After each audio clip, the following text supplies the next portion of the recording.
than there was 4 years ago? Is America as respected throughout the world as it was?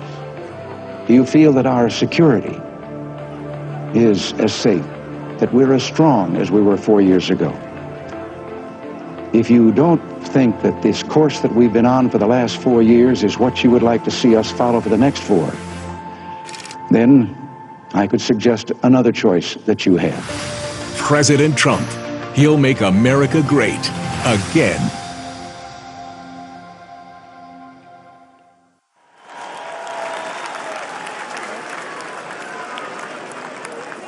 Ladies and gentlemen, journalist, author, and American citizen, Tucker Carlson. So fun! Thank you! Oh, this is wild. Thank you! I've been... Good to see you. Thank you. I feel like I know about half the people in the room. This is wild. What are you doing? Justin Wells. Thank you, guys.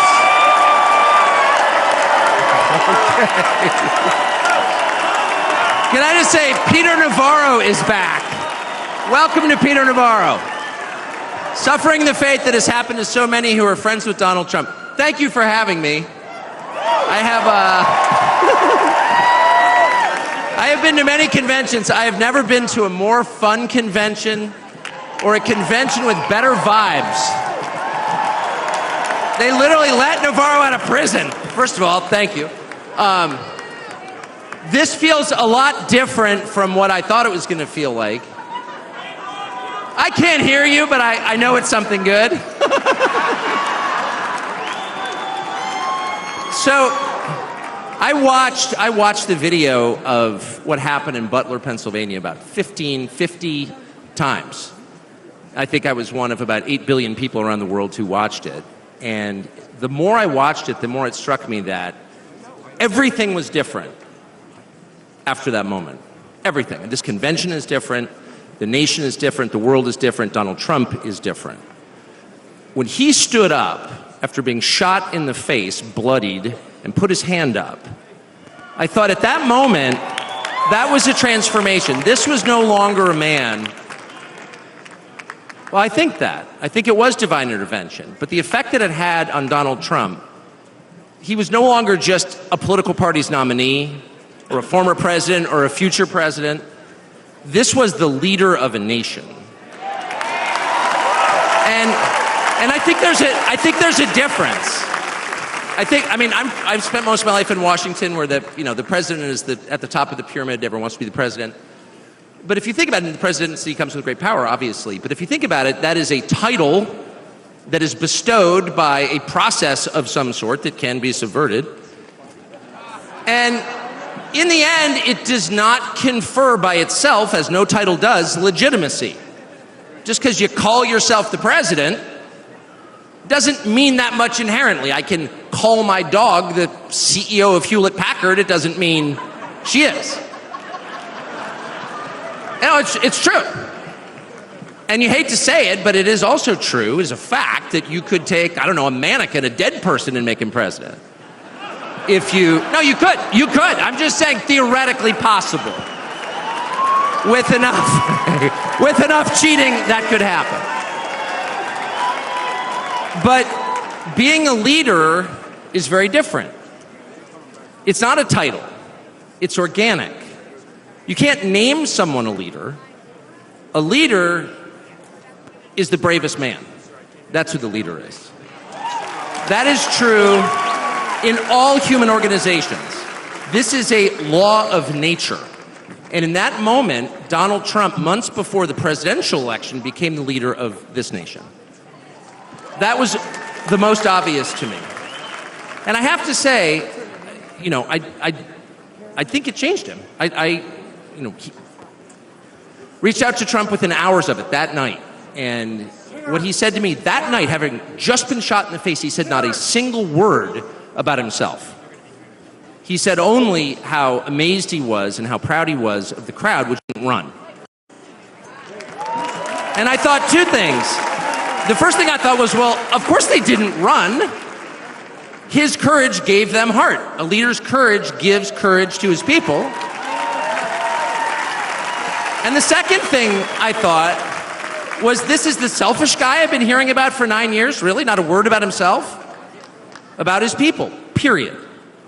And the second thing I noticed, which I don't think anyone has remarked upon in public, but I'm just going to since I don't have a script, like why not, is that he turned down the most obvious opportunity in politics to inflame the nation after being shot.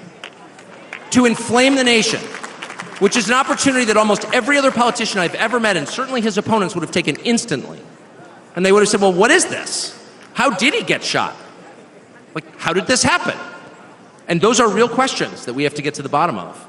But in the moments, the days, the week after the shooting, he did not say that. He did his best to bring the country together, and I thought, this is the divisive figure, this is the irresponsible person. No. This is the most responsible, unifying behavior of a leader I think I've ever seen. So the question is, where is he leading us? And I could go on for hours, but let me just sum it up. I do think the entire point from the famous escalator ride 9 years ago until today of Donald Trump's public life has been to remind us of one fact, which is a leader's duty is to his people, to his country, and to no other. That's the point. That's the only point. And another word for this is democracy.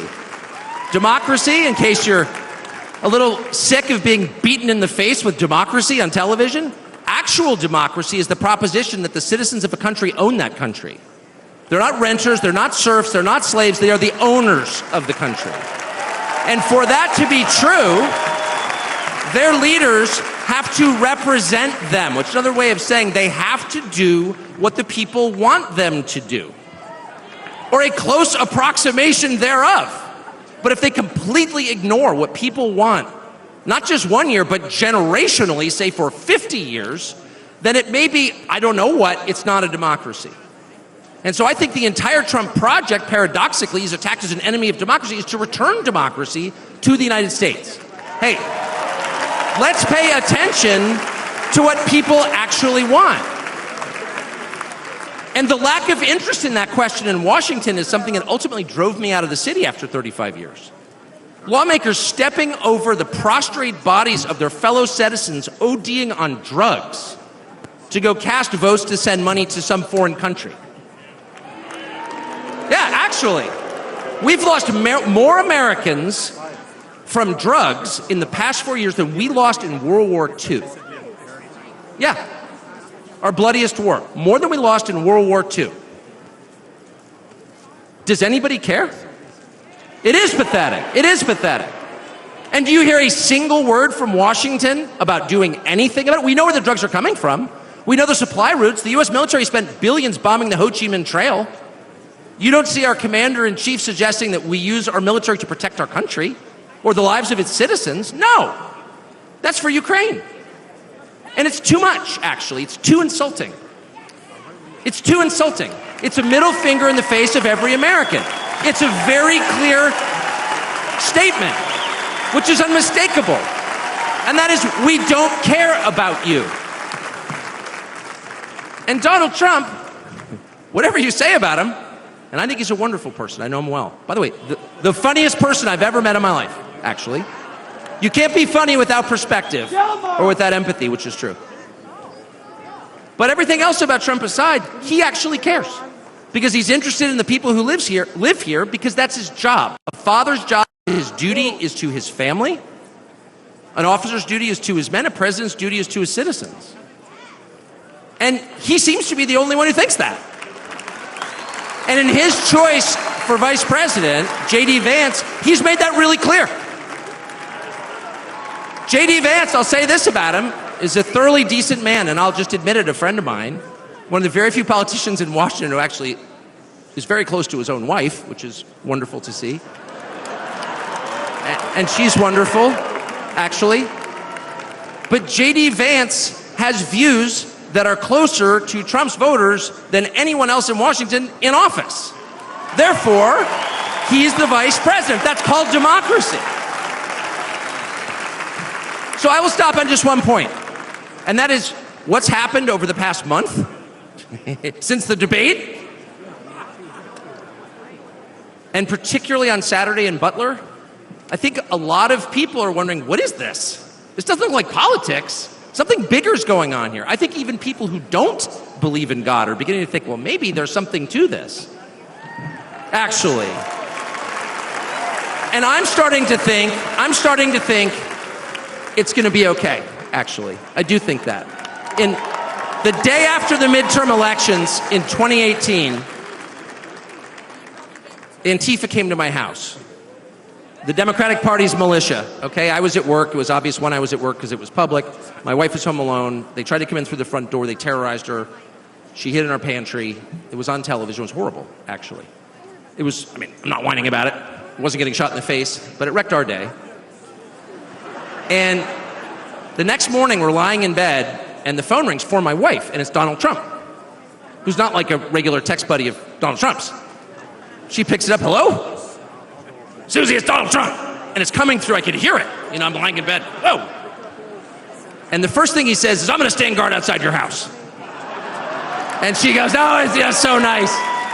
And he says, I'll never forget this as long as I live. He says, you know, there's a lot of hate out there. And she said, you know, there is, Mr. President. And then he says, but there's a lot of love. There's a lot of love. And we are seeing that love. I don't think it's human love. And I'll just stop with this. I'm not always convinced that I'm on the right side. I've been on the wrong side many times. You'll never hear me say, I'm on God's side, or God's with me, or even I'm with God. I want to be, not sure I am. But I will say this unequivocally and conclusively. God is among us right now. And I think that's enough. God bless you. Ladies and gentlemen, please welcome Golf General Manager, Trump National Doral, Carrie Ruiz.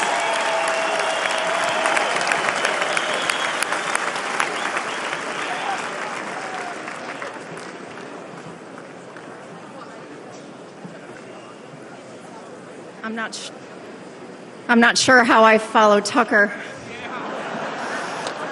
but I'm going to give it a go. Good evening, everyone. My name is Carrie Ruiz, and like some people on this stage this evening, I am not a politician. I am not a public figure. I'm a mom of 3 and a woman of faith who's been fortunate to work side by side with Donald Trump and his amazing family.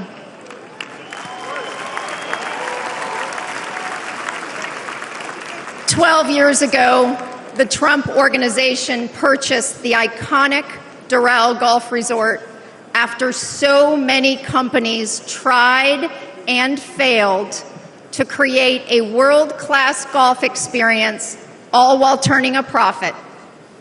With his keen eye for business and uncanny ability to make things better, Donald Trump got to work. He poured hundreds of millions of dollars and his own sweat and tears into the property. He had a hand in virtually everything, and no detail was too small. He didn't just change the carpet or apply a fresh coat of paint. He stripped this legendary resort to its core and rebuilt it the right way.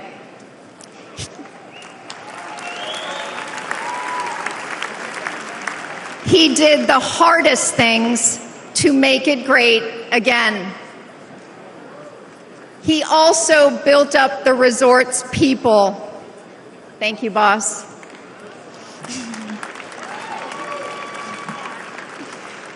He empowered us. He listened to us, all of us, and he still does. No matter your role, he asks questions. He wants different opinions. He never demands more of us than he is willing to give. He is as generous as he is brave.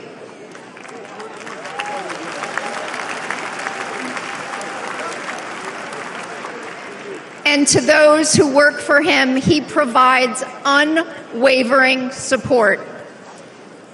When he promoted me to the resort's golf general manager position, it was an out-of-the-box choice in a historically male-dominated industry. I am not a golf professional. I cannot break 90 yet. But none of that mattered to President Trump. He looks at things differently. He welcomes the unconventional. And I am proud to be among the countless women he's promoted to leadership positions.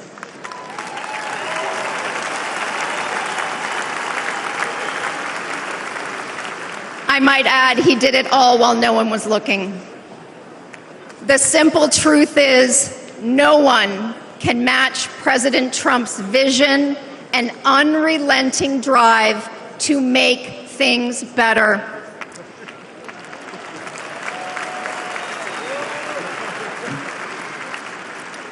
He did it at Doral. He did it as president. He will do it again.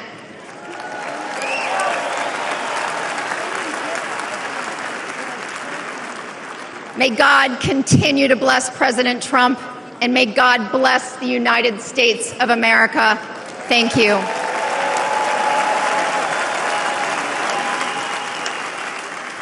This is the final battle. With you at my side, we will demolish the deep state. We will expel the warmongers from our government. We will drive out the globalists. We will cast out the communists, Marxists, and fascists. We will throw off the sick political class that hates our country. We will rout the fake news media, and we will liberate America from these villains once and for all.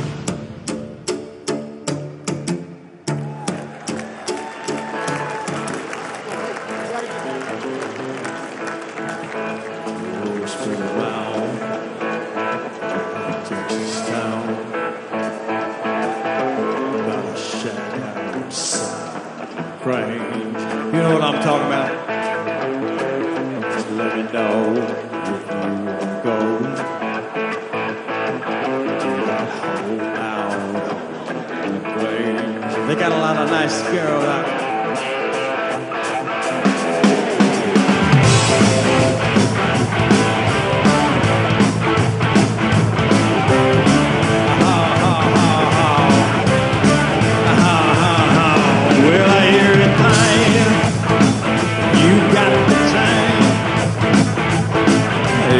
Tend to get yourself in.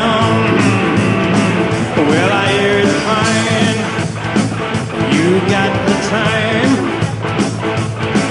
Well, I might be mistaken.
Ladies and gentlemen, please welcome Advocate for Safe Schools, Annette Albright from North Carolina.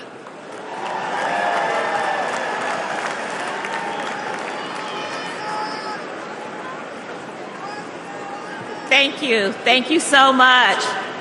Good evening. My name is Annette Albright.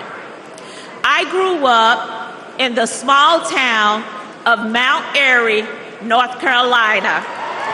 North Carolina! Like my parents and my grandparents, I was a lifelong member of the Democrat Party. Don't worry, the story gets better from here.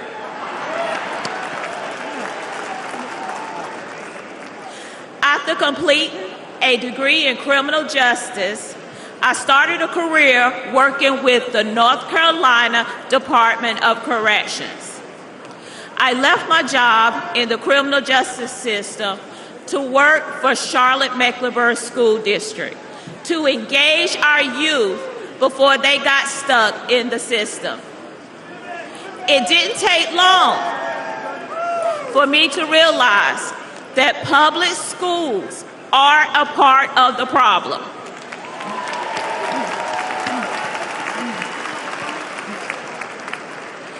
Sadly, too many of our schools are more like prisons than places of learning.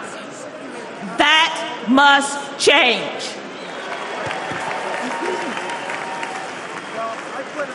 In one public high school, I witnessed a full-blown riot.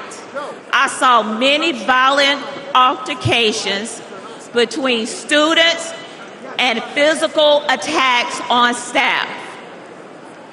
During my 14 years working with the Department of Public Safety, offenders never laid a hand on me. Yet, I was violently assaulted by a group of students in a public high school.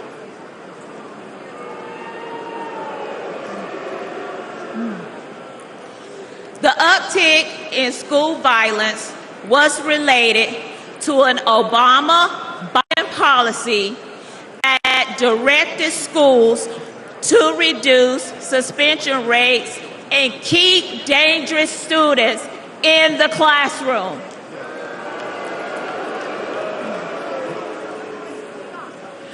President Trump reversed the Obama policy and put the safety of our kids first.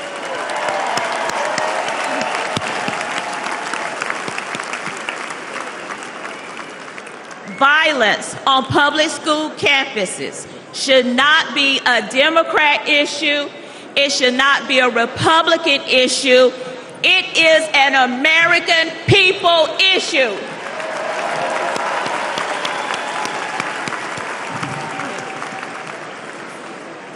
Sadly, I've repeatedly seen that the Democrat Party cares more about appeasing the teachers' union than they do about prioritizing the needs of our kids.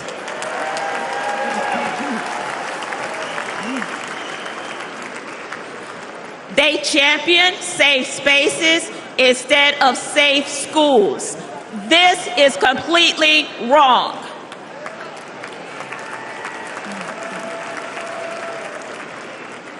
Little by little, I began to see the truth. While Democrats spend more money on a broken system, Republicans are empowering parents and fighting for school choice.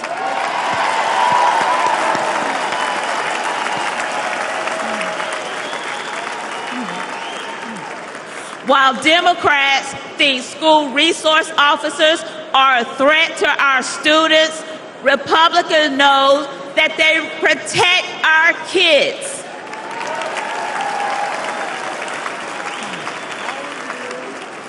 While Democrats won't admit that our schools are failing, Republicans will fix the system and make our schools safe.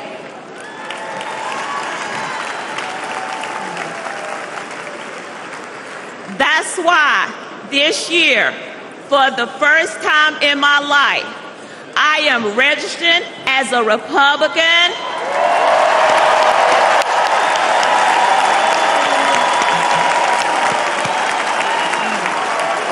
Thank you. Thank you. And in November, I will proudly cast my vote for Donald J. Trump.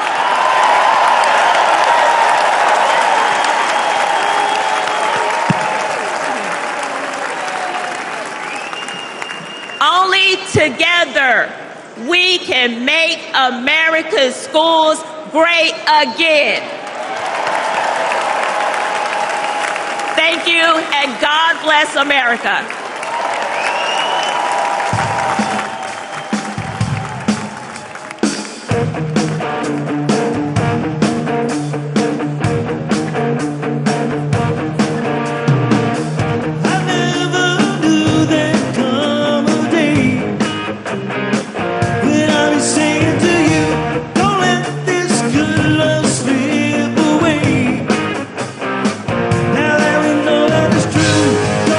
Don't you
understand it, don't have to hide.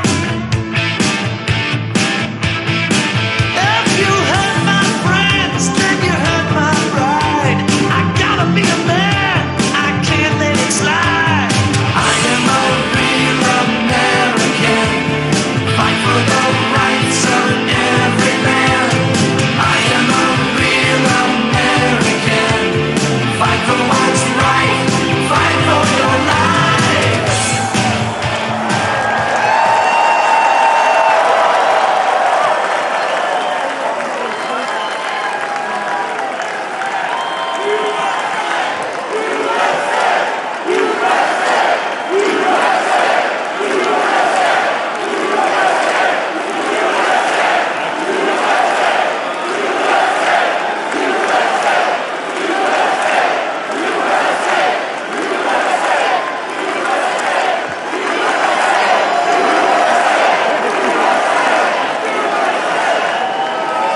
Well, let me tell you something, brother.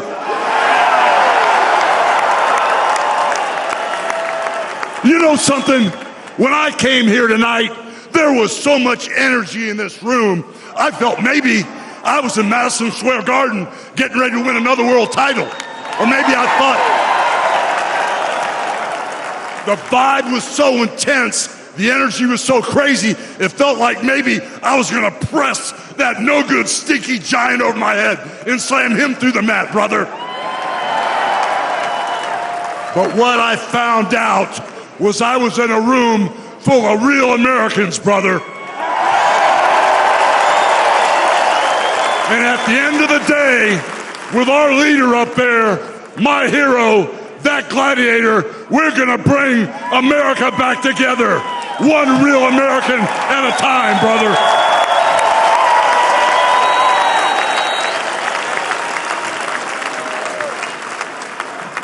You know something? I've seen some great tag teams in my time. Hulk Hogan and, ooh yeah, the Macho Man Randy Savage. But you know something? I see the greatest tag team of my life standing upon us, getting ready to straighten this country out for all the real Americans.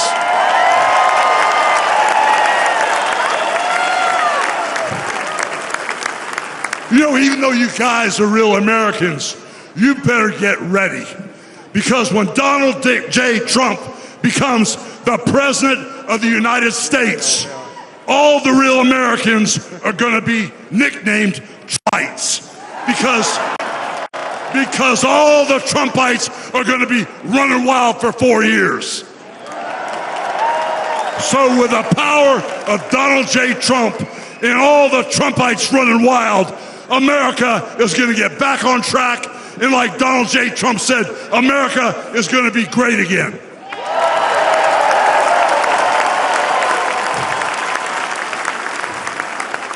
You know, when I look out and I see all the real Americans, I think about how Donald Trump, his family was compromised.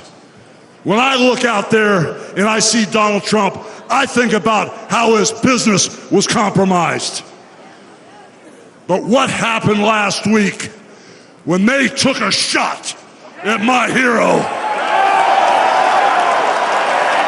and they tried to kill the next President of the United States? Enough was enough. And I said, let Trumpomania run wild, brother. Let Trumpomania rule again. Let Trumpomania make America great again.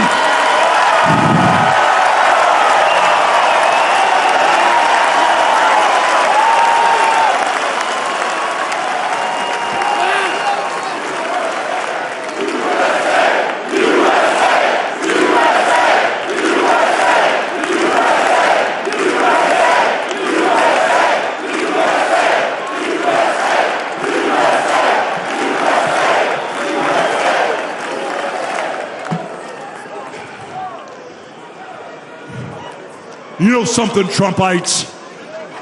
I didn't come here as Hulk Hogan, but I just had to give you a little taste. You know, my name My name is Terry Bollea, and as an entertainer, I love you too. And as an entertainer, I tried to stay out of politics. But after everything that's happened to our country over the past 4 years, and everything that happened last weekend, I can no longer stay silent.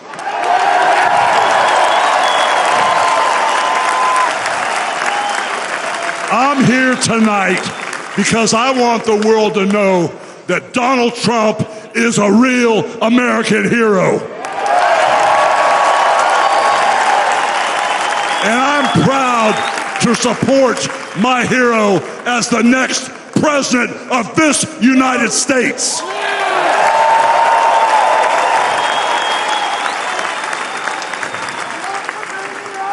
You know, guys, I've known Donald Trump for over 35 years. You know, hold on a second, hold on. I just had a flashback. Man. This is really tripping. You know, the last time I was up on stage, Donald Trump was sitting at ringside at the Trump Plaza.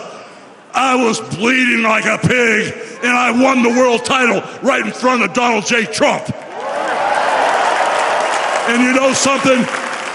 He's gonna win in November, and we're all gonna be champions again when he wins.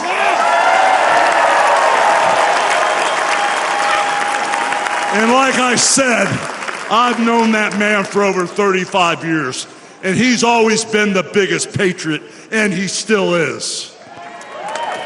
He's always told you exactly what he thought, and he still does, brother.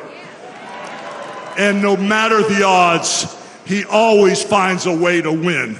And when he's back in our White House, America is gonna start winning again.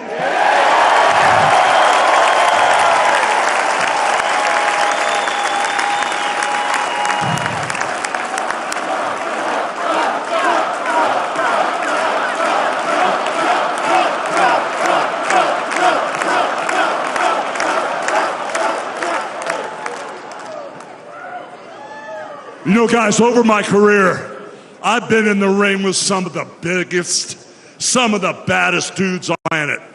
And I've squared off against warriors, ooh yeah, savages. And I've even, like I said, body slammed giants in the middle of the ring. And I know tough guys. But let me tell you something, brother. Donald Trump is the toughest of them all.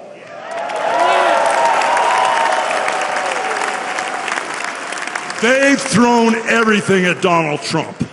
All the investigations, the impeachments, the court cases, and he's still standing and kicking their butts.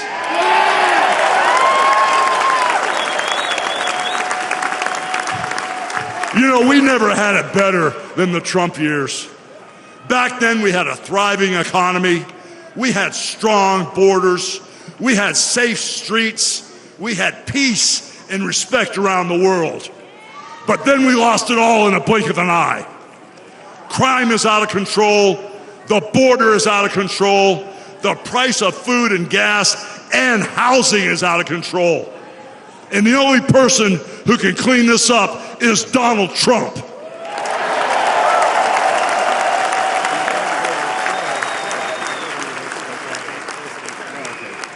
You know, guys, I really, really love this country. And I've lived the American dream. And I want my kids, your kids, and all those little teeny Hulkamaniacs out there to live the American dream too.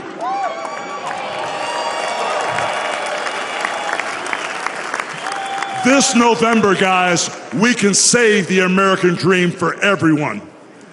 And Donald Trump is the president who will get the job done. So all you criminals, all you lowlifes, all you scumbags, all you drug dealers, and all you crooked politicians need to answer one question, brother. What you gonna do when Donald Trump and all the Trumpomaniacs run wild on you, brother? God bless you, and thank you.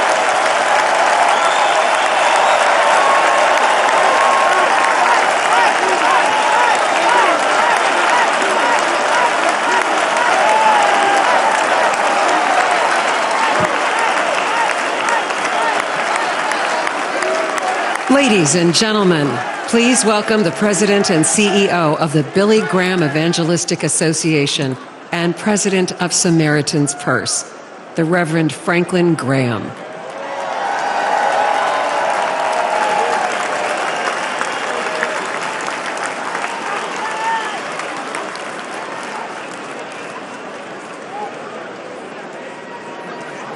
Good evening.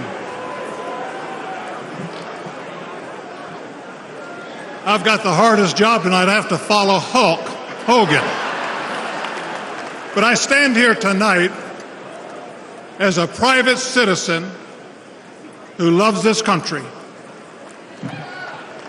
I've been asked to say a few words and then to pray, and we're going to do that. Last Saturday in Butler, Pennsylvania, President Trump had a near-death experience. No question. But God spared his life. And when we go through those experiences, it changes us.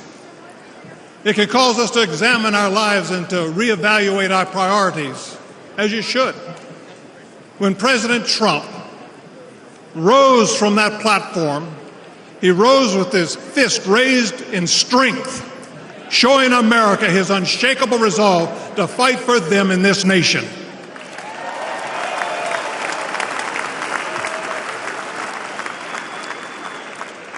I cannot explain why God would save one life and allow another one to be taken. I don't have the answer for that. But one thing I do know is that God loves us, and he wants us to be with him in heaven one day. And that's through faith in his Son, Jesus Christ. You see, the Bible says that God so loved the world that he gave his only begotten Son, that whosoever believeth in him shouldn't perish but should have everlasting life. For as long as I've known President Trump, I've found him to be a man of his word. Things that he said he'll do, he did. When he told me and our country in 2016 that he was going to appoint conservative justices, guess what? He did. In 2016, he said he would defend religious liberty, and guess what? He did. In 2019, I was with him at the United Nations when the first president of history of this country stood there to advocate for religious liberty worldwide.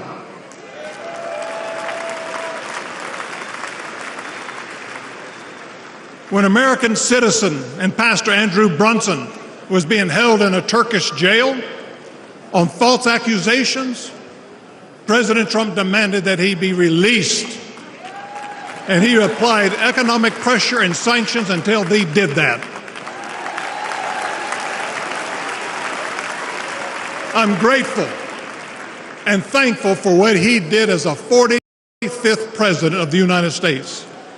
And I know that as the 47th president, he will keep his word to the American people to make America great once again.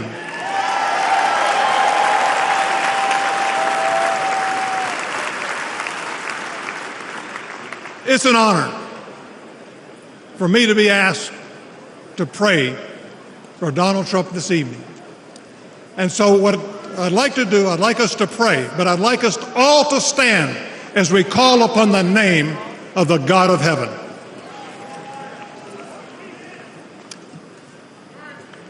Our Heavenly Father, we come before you this evening with grateful hearts. Thank you for saving the life of President Donald J. Trump. In his own words, it was you and you alone who saved him. We pray for the others that were injured on Saturday, for the family who lost their loved one. Put your loving arms around them. Comfort them, and may they sense your presence. We stand before you tonight. We say thank you for the provisions you have given to the United States of America. You have blessed this country more than any country in the world. Sadly, as a nation, we have forgotten who is responsible for all the freedoms, the liberties, and the bounty that we enjoy. It has all come for you. Thank you. This evening, our nation is in trouble. We're divided politically, racially, economically, with millions of people seeking refuge and hope in our dry and thirsty land.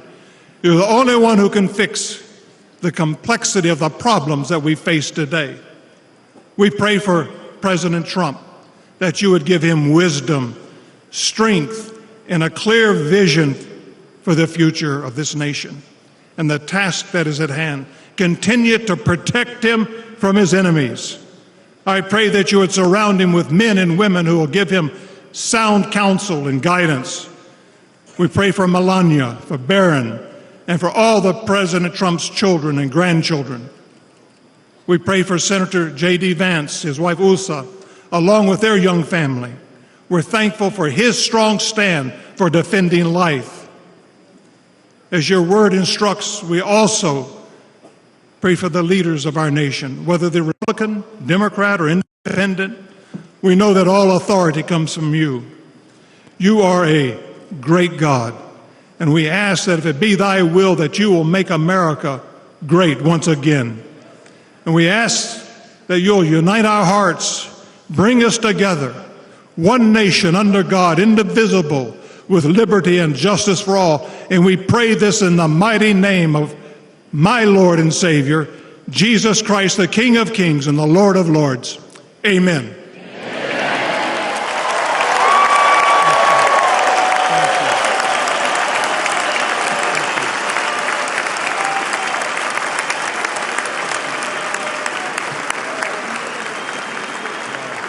Ladies and gentlemen, please welcome businessman and Executive Vice President of the Trump Organization, Eric Trump.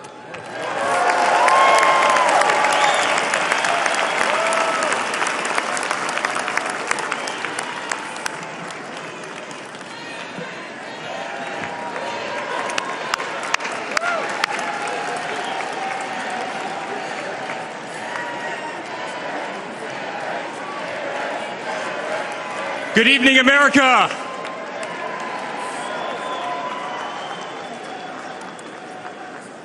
Eight years ago, my father sat our family down.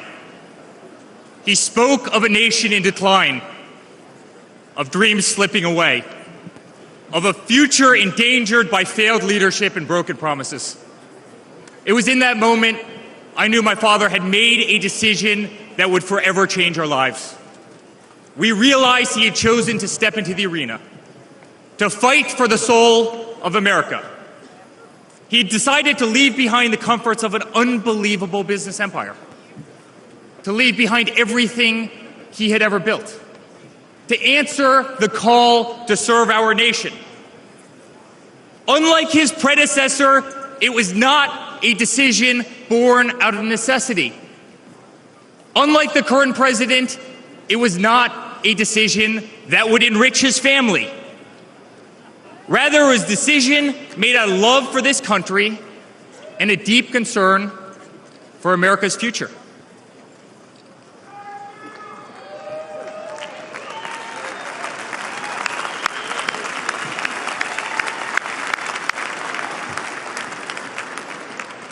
My father was clear it would not be easy, that there would be a huge price to pay, and that the attacks would be vicious. Looking back, that was an understatement.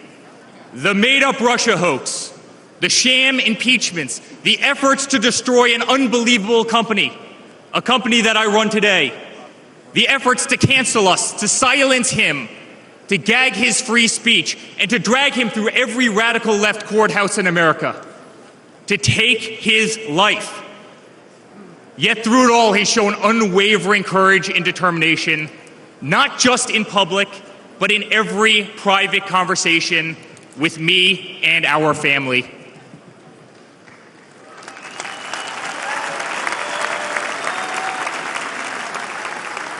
He stood tall, fueled not by personal ambition, but by a profound love for this country and a love for all of you, the American people. That man is my father, That man is the 45th president and soon to be 47th president of the United States. That man is Donald J. Trump.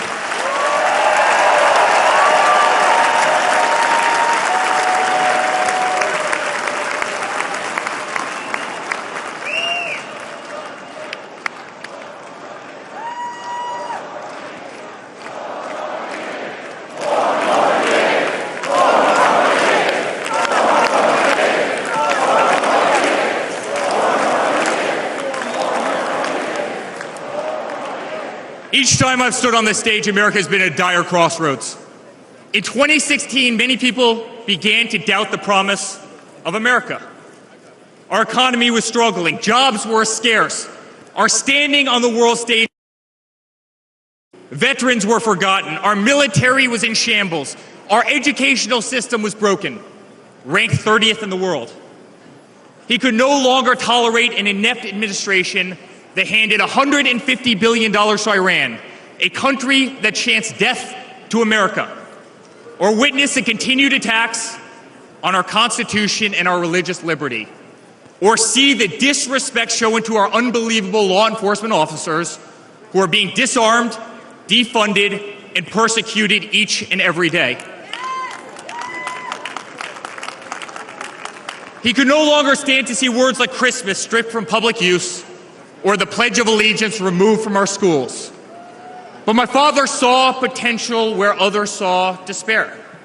Donald Trump built the New York City skyline. He did so during a time when businesses were turning away from the city he loved. Crime was rampant. The streets were dirty. But he had the Midas touch, and he turned those streets and neighborhoods into gold. He faced every challenge with tremendous vision and grit. As he did during the 2016 election, he rolled up his sleeves. He remained unapologetic. He did not care to be politically correct.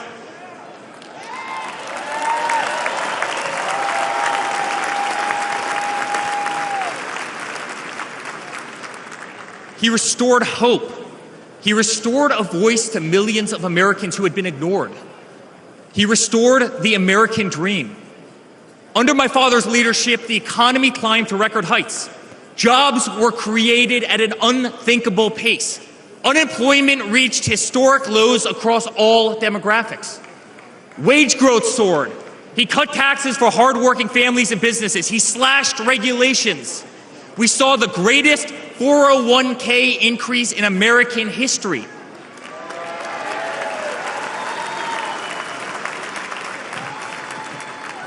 People bought their first homes in an environment that saw 2 to 3% interest rates. They started their families. My father made the United States energy independent with the lowest gas prices in decades.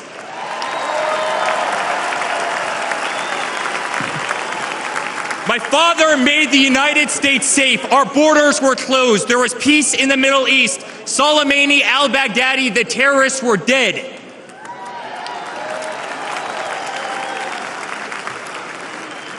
My father made the United States respected again, with the courage to walk into countries like North Korea, with the courage to impose tariffs on China, and with the courage to tear up trade deals that cost Americans their jobs.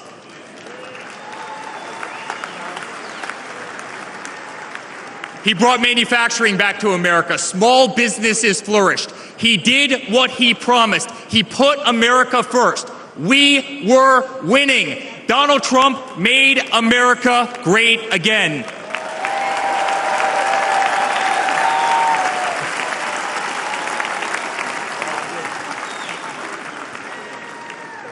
But he also created a movement that threatened the special interests in the political elites, a movement that cast a bright light on the institutions weaponized against the American people. You see it in our schools. God bless the moms who fought back.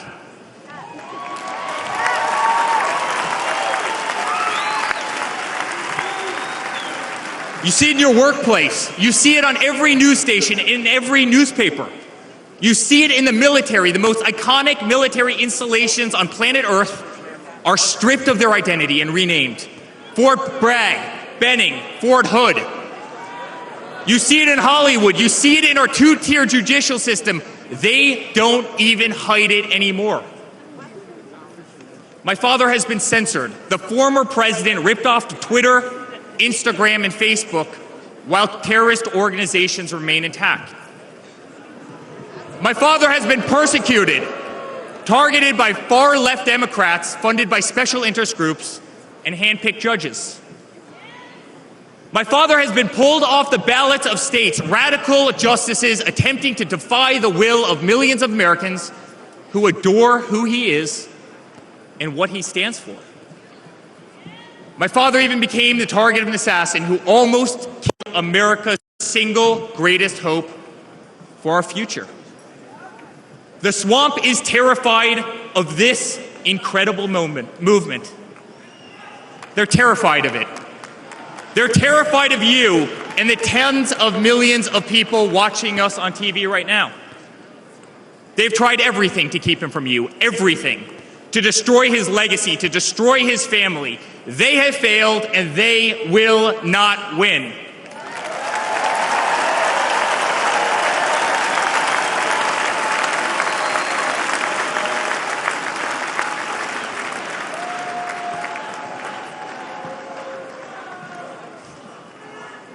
I love my Florida delegation right here.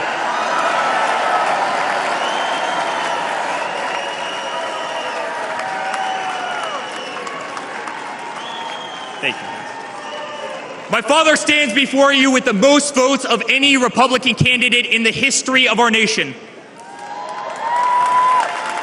He has defied the predictions of every political pundit. He fills stadiums across our country. He energizes Americans to the issues facing this nation and does so with unvarnished honesty.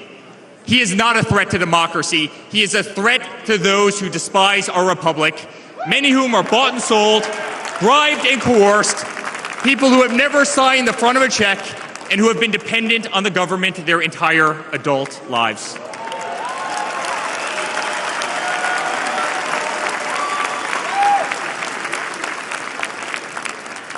Today, as it was in 2016, America's at that crossroads again.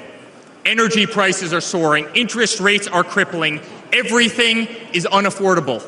The US dollar has been diminished. Inflation has made it impossible for Americans to live, to save for their future. Our infrastructure is crumbling. Our border is out of control. Millions are dead and displaced in Russia and Ukraine, a war that has no end and a war that we are funding. The Middle East has become a hornet's nest. Our greatest ally, Israel, totally under siege. Fentanyl is killing our youth and destroying families, while the current administration stands idly by, hoping their inaction will import illegal votes. Crime terrorizes our cities and our suburbs as far-left policies handcuff police. Male athletes, guys my height, 6'5", are swimming in women's sports.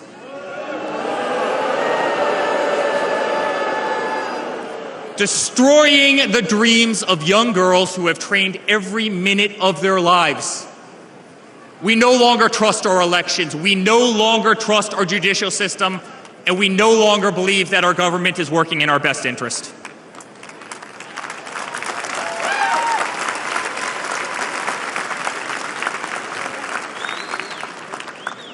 In spite of where we are today as a nation, I'd like to speak to every American. To the homeless veteran, sleeping under a bridge as illegal immigrants are housed in the most expensive hotels in New York. I'm sorry. We know it's wrong, and we will fix it.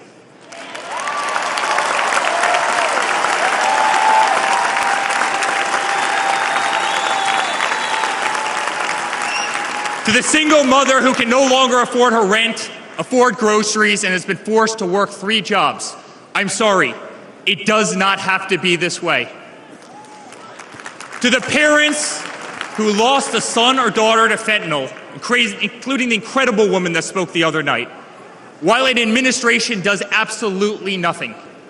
I'm sorry, your government can do so much better, and it will.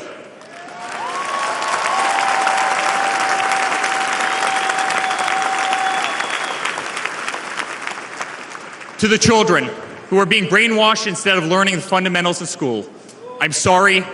There are teachers who care, and my father will empower them.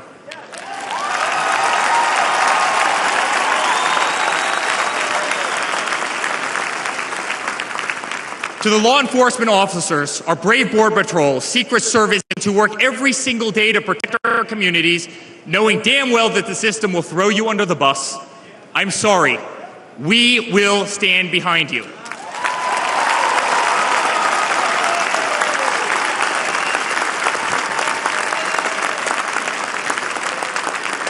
To commuters often petrified to take a bus, take a train, or walk the streets in cities across our nation, I'm sorry. That man right there will fix this.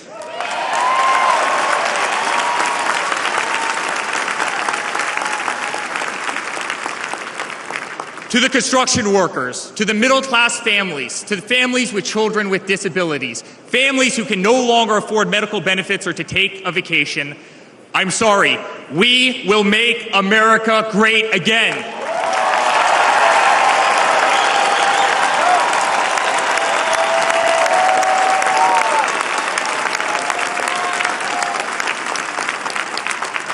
And to my father, who has been ruthlessly silenced, slandered, and attacked by a corrupt administration, I'm sorry. We know, and America knows, that they're not just after you, they're after all of us, and you just happen to be standing in their way.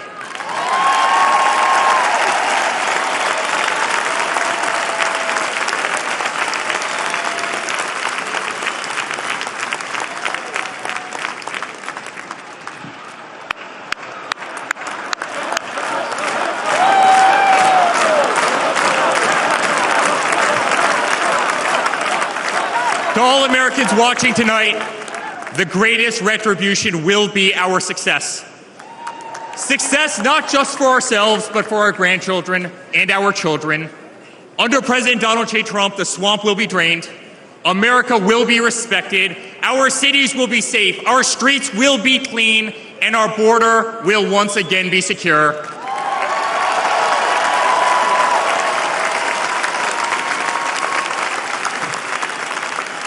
We will have peace. We will have prosperity. Your hard-earned tax dollars will enrich a better America, not be squandered in corrupt foreign nations. Education will be handed back to the states. We will no longer be 30th in the world. We will be first.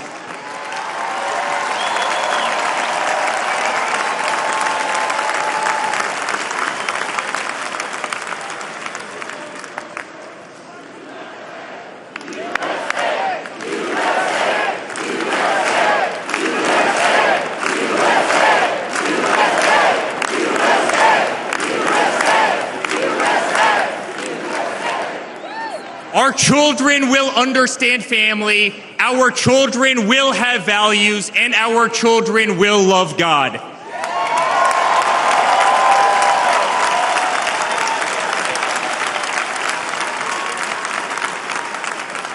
Our country will prioritize free speech, respect freedom of religion, and honor our Constitution.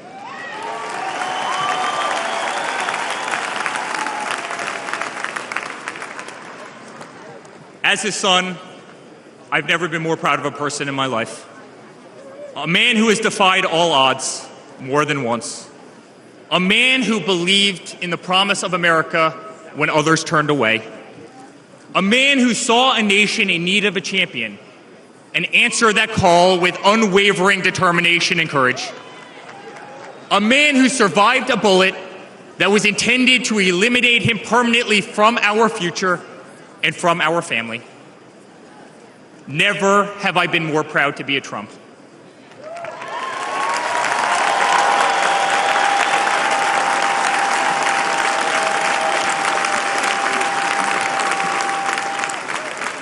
Never have I been more proud to stand by my father's side. I remain incredibly honored to be part of this journey, a journey with all of you, a journey to save the greatest country on earth, a journey with the most incredible people I have ever met. Dad, 5 days ago, Laura, Luke, Carolina, and I held our breath as we saw blood pour across your face. By the grace of God, divine intervention, and your guardian angels above, you survived.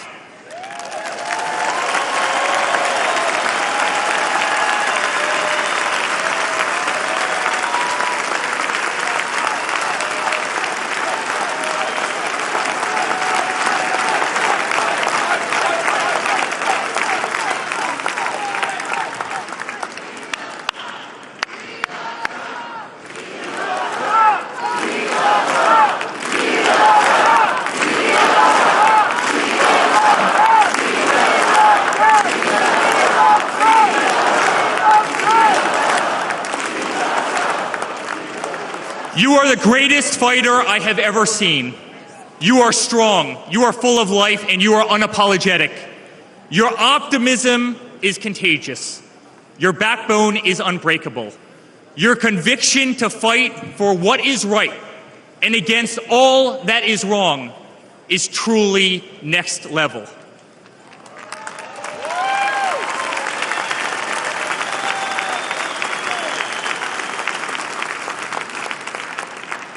The whole world saw your strength as you stood up. You wiped the blood off your face, and you put your fist in the air in a moment that will be remembered as one of the most courageous acts in the history of American politics. You shouted, "Fight! Fight! Fight!"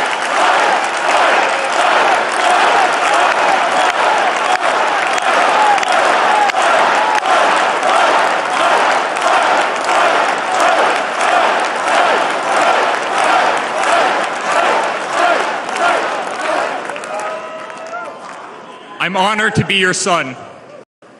I'm honored to speak to our great nation tonight. You are a true leader.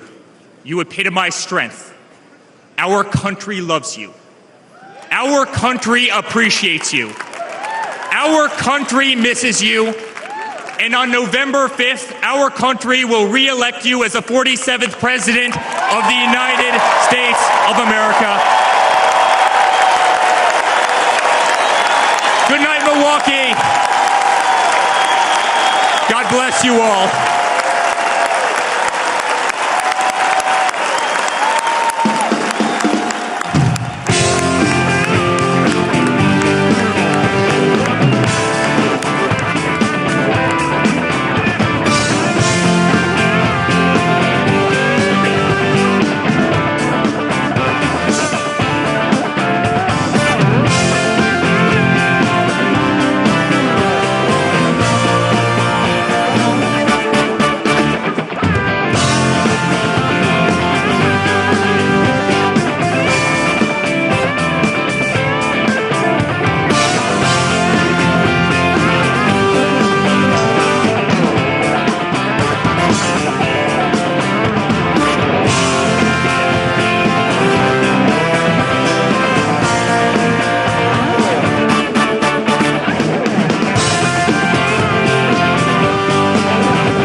Ladies and gentlemen, the next First Lady of the United States, Mrs. Melania Trump.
This is a story as uniquely American as the ideals and freedoms we all cherish. A story of a life dedicated to dreaming big. A story about giving back to the people in his beloved city. But most of all, this is a story about putting his country first. And it's a story best told in pictures. Young and confident, Donald Trump wasn't afraid to think big and build even bigger. And he left his mark on the New York skyline that greeted visitors from around the world. But he wasn't just an American entrepreneur. He became a folk hero. Celebrities and sports stars wanted to be seen with him. Politicians sought his approval. And New Yorkers just loved him. And he loved them back. And he gave back. Just one example, saving the Woolman skating rink. The Woolman skating rink in Central Park is open again. The city spent nearly 6 years and $12 million trying to fix it, and then to the rescue, developer Donald Trump. As Tracy Egan tells us now, he accomplished in 3.5 months what the city couldn't do in 6 years. Donald, you performed a great public service. There was no denying that Donald Trump was the toast of the town, but he was also something even more important, a patriotic American. And like many others, he was becoming increasingly troubled by the direction of our country. Because I really am tired of seeing what's happening with this country, how we're really making other people live like kings, and we're not. You've said, though, that if you did run for president, you believe you'd win. Well, I don't know. I think I'd win. I tell you what, I wouldn't go in to lose. I've never gone in to lose in my life. And if I did decide to do it, I think I'd be inclined. I would say that I would have a hell of a chance of winning, because I think people, I don't know how your audience feels, but I think people are tired of seeing the United States ripped off. But who would ever run for president and leave such a glamorous life? Appearances in movies, best-selling books, a widely popular TV show. But for Donald J. Trump, the calling to save his country was even stronger. The mission, more important. The number of Americans being left behind, too large. And so, in Donald Trump fashion, he announced he was running for president, in it to win. And he did.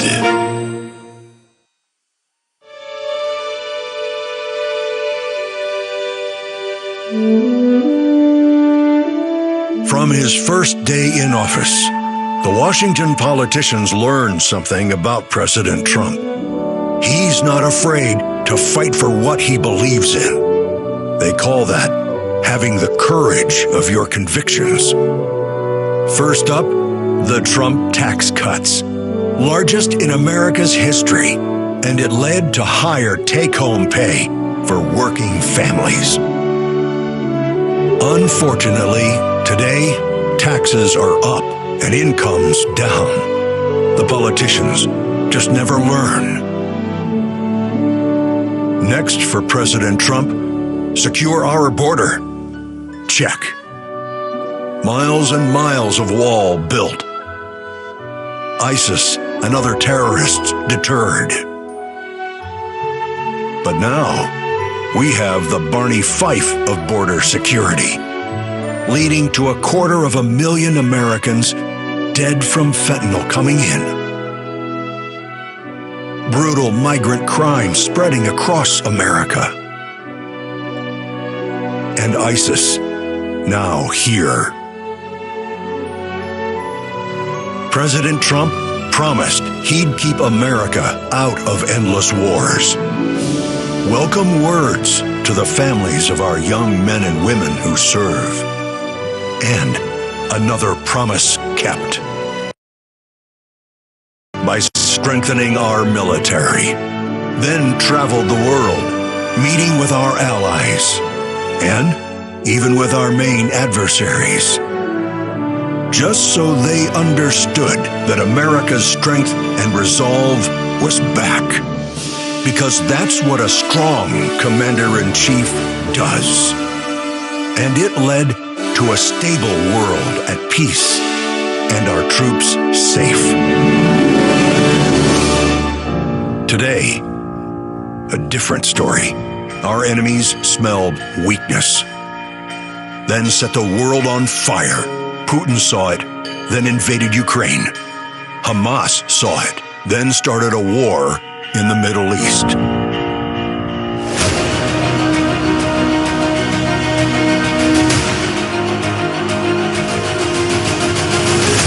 There's one more thing we've learned about President Trump.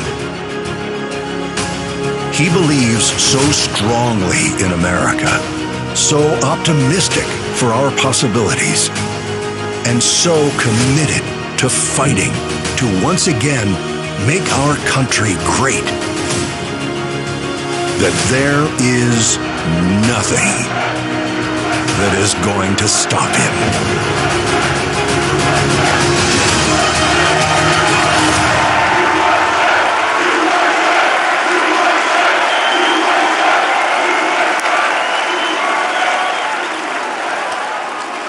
Ladies and gentlemen, please welcome Kid Rock.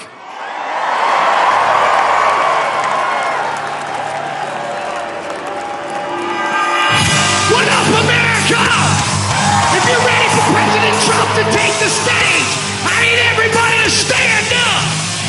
I need everybody to put a fist up in the air. Everybody, get a fist up in the air. Now follow me. Say fight, fight. Say fight, fight. Say fight, fight. Say somebody scream.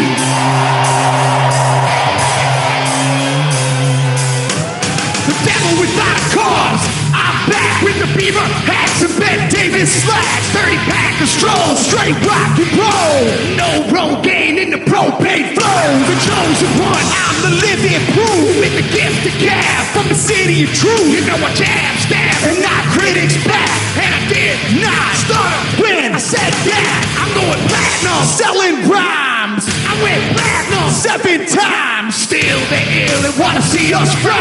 I guess because only God knows why.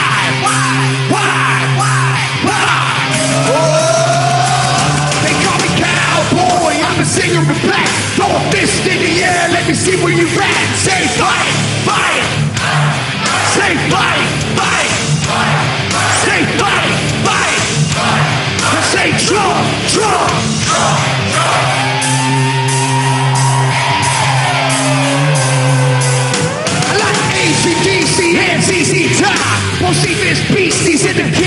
Rock, Skinner, Seeger, Lipcorn, Stones, David Attico, and No-Show Jones. Yeah, pass that bottle around. Got the rock from Detroit, the soul from Motown. The underground, straight Detroit pimp. With tracks to Mac and slap back to back. Never gain no pain, I don't play with ass. Well, watch me rock with Liberace Flash. Punk rock the Clash, boy bands are trash. I like Johnny Cash and Grandmaster Flash. Flash, Flash, Flash, Flash.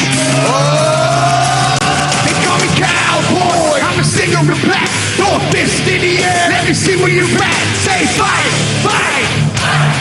Say fight, fight. Say fight, fight.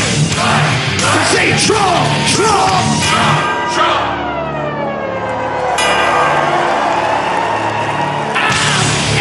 American badass, watch me kid. You can roll and rock, or you can line the bit. I'm like amazing grace. I'm on rock and roll, like a rock this place. All super fly, living double wide. Psychom alive, the big dot to ride. They'll sack to share, bringing flash to flare. And long hair swinging, middle finger in the air.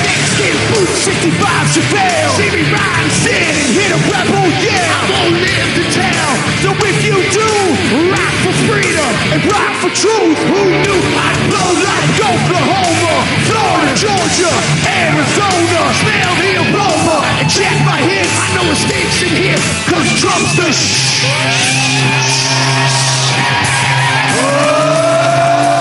They call me Cowboy, I'm a singer with black. Throw a fist in the air, let me see where you're at. Say Trump, Trump, Trump, Trump. Say Trump, Trump, Trump, Trump. Say Trump, Trump, Trump, Trump. Say Trump, Trump, Trump, Trump.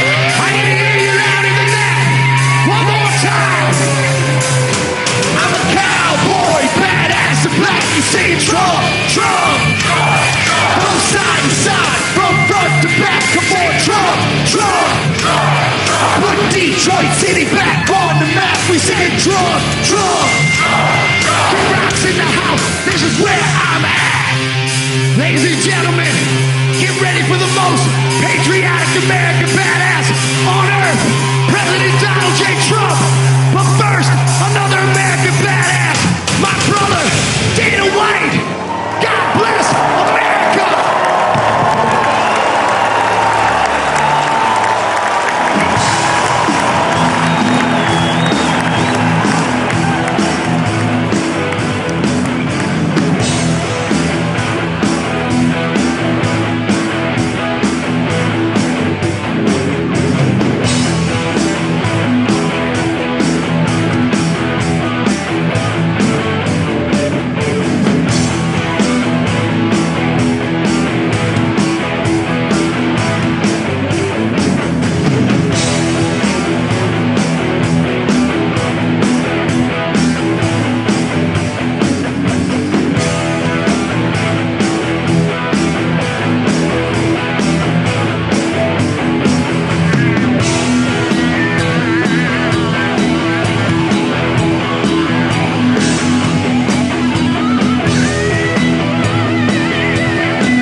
Good evening, ladies and gentlemen. I am Dana White. I am the CEO and president of the Ultimate Fighting Championship. So 2 weeks ago, I got a call from President Trump asking me if I'd be willing to speak tonight. As usual, there was no pressure, no demands. He asked me as a friend, and of course I said yes. Then, after I accepted his offer, he sent me a text message, and I just want to read to you a little piece of what President Trump wrote to me. Dana, I'm so honored that you will be doing the induction at the National Republican Convention. Think of it as the biggest fight you ever had. a fight for our country and even the world. I only wish you didn't have to interrupt your family trip, but I hope they understand, they love you, and they know how important this is. Now think about this. This man's running for president of the United States. He's fighting for the future of this country, and he's concerned about interrupting my family trip. That's the President Trump that I know. A man who truly cares about people. The mainstream media likes to push the narrative that he doesn't care about anyone but himself. I absolutely know that's not the truth, because I've been friends with this guy for 25 years. And for the people who know me, they'll know this is true. I just want to make something very clear. Nobody in the Trump campaign has ever told me what to say. Nobody tells me what to say, and I'm nobody's puppet.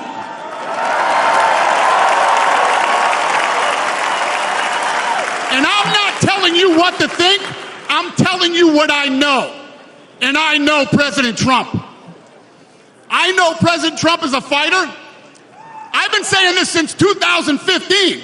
Now look at what's happened over the last 10 years. We have all seen it with our own eyes. I'm in the tough guy business, and this man is the toughest, most resilient human being that I've ever met in my life.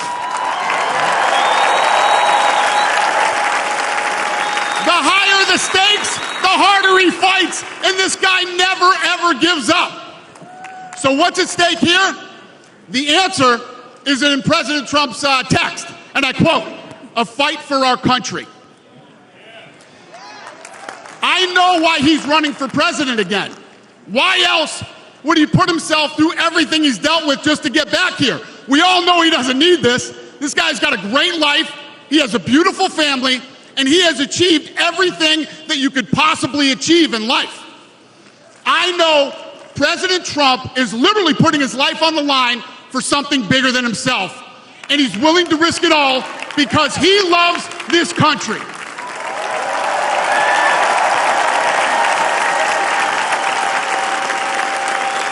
And I know he wants what's best for the American people, all American people. I know he's running for president to save our American dream. I'm living the American dream, and I know the American dream is very real. Whether you were born in this country or came here from someplace else, this is the last real land of opportunity. President Reagan once said, "Government's first duty is to protect the people, not run their lives." And if you're buried in government red tape, how will you ever start your own business? If you're struggling to pay your bills, how can you ever afford to start a family? And if you don't feel safe in your own town, why would you ever buy a house? I know that President Trump is fighting to save the American dream, and that's what's at stake in this election. We are choosing who we want to lead us in this fight. I know President Trump is a proven leader, a fearless leader, and this country was in a much better place when he was in the Oval Office. In my mind, the choice is clear. But this election, we all get to choose. I know I'm going to choose strength and security. I know I'm going to choose opportunity and prosperity. I know I'm going to choose real American leadership and a real American badass.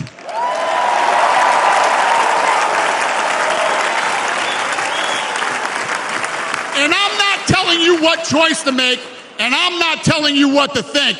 I'm telling you what I know. I know America needs a strong leader, and the world needs a strong America.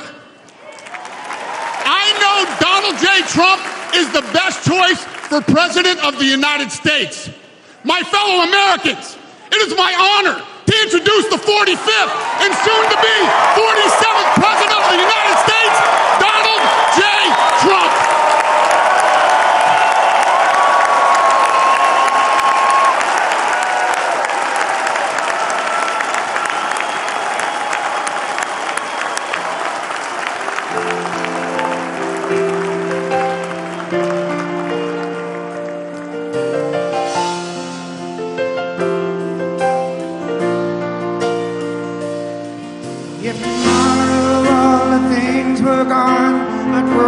for all my life. Not again, just my children and my wife. Thank my lucky stars to be living here today, 'cause our flag still stands for freedom and they can't take that away. And I'm proud to be an American, where at least I know I'm free. And I won't forget the men who died, who gave that right to me. And I gladly stand up next to you and defend her still today, 'cause there ain't no doubt I love this land. Sing it. God bless the USA.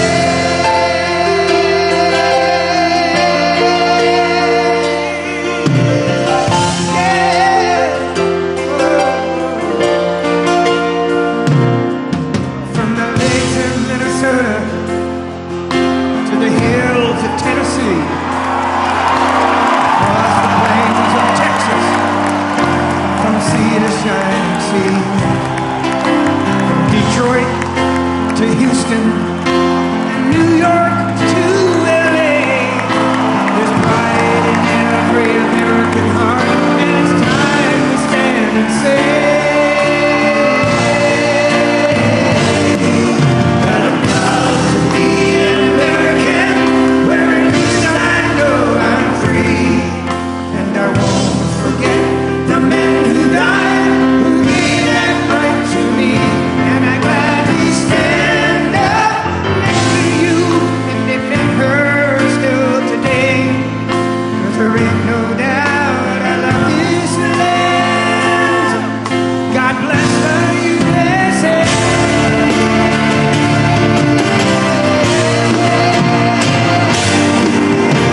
And I'm proud to be an American, where at least I know I'm free. And I won't forget the men who died, who gave that right to me. And I gladly stand up next to you and defend her still today, 'cause there ain't no doubt I love this land. God bless the USA.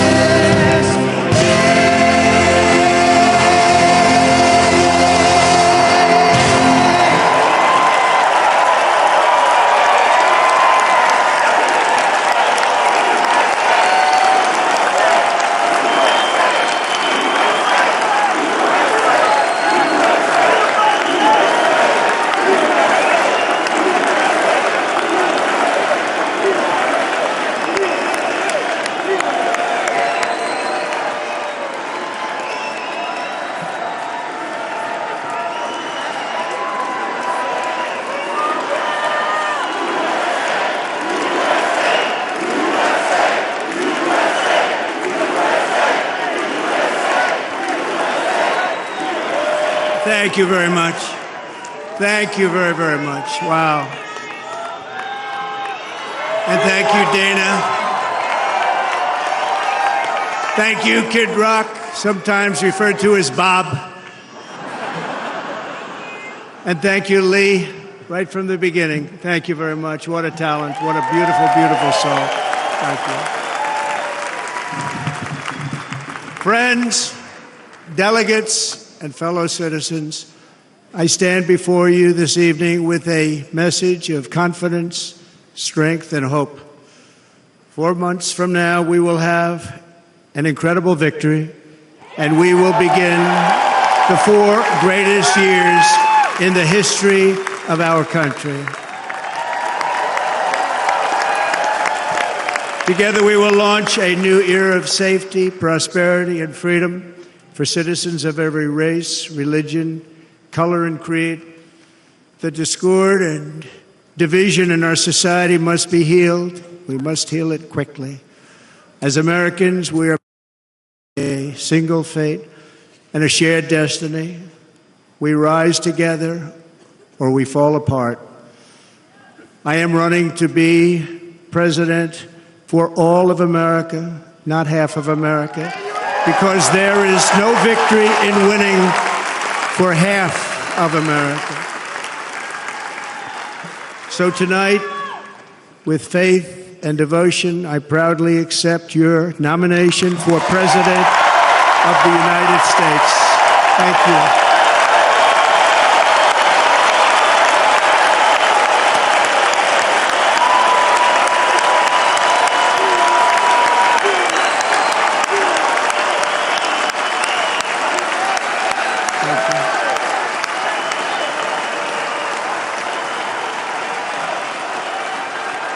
Thank you very much.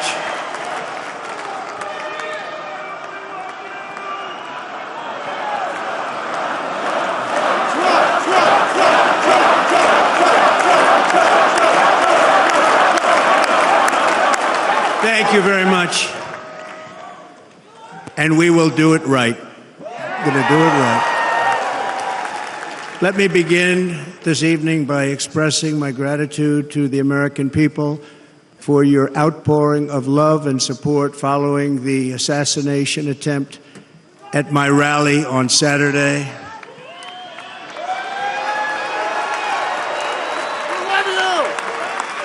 As you already know, the assassin's bullet came within a quarter of an inch of taking my life. So many people have asked me, what happened? Tell us what happened, please. And therefore, I will tell you exactly what happened, and you'll never hear it from me a second time because it's actually too painful to tell. It was a warm, beautiful day in the early evening in Butler Township in the great Commonwealth of Pennsylvania. Music was loudly playing, and the campaign was doing really well. I went to the stage, and the crowd was cheering wildly. Everybody was happy. I began speaking very strongly, powerfully, and happily, because I was discussing the great job my administration did on immigration at the southern border. We were very proud of it.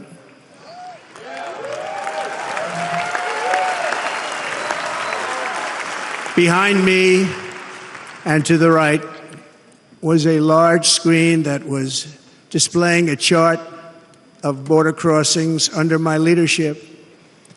The numbers were absolutely amazing.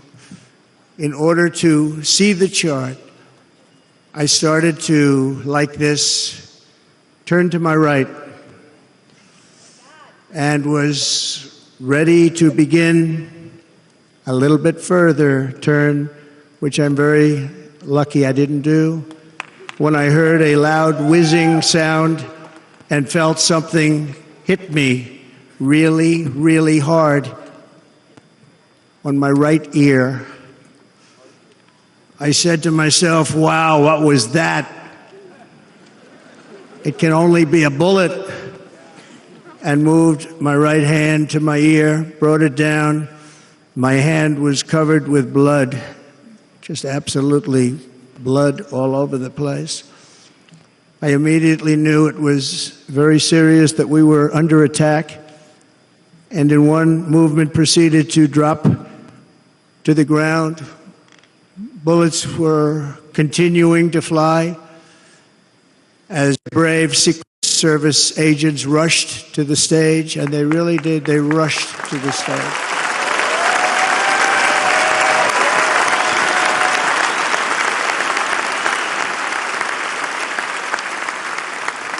These are great people, at great risk, I will tell you, and pounced on top of me so that I would be protected. There was blood pouring everywhere, and yet, in a certain way, I felt very safe because I had God on my side. I felt that.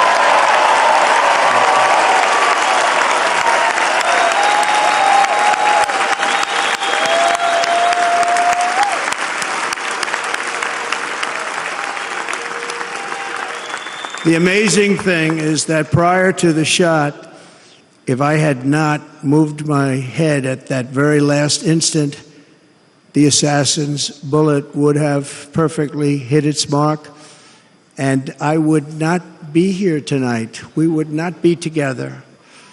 The most incredible aspect of what took place on that terrible evening in the fading sun was actually seen later.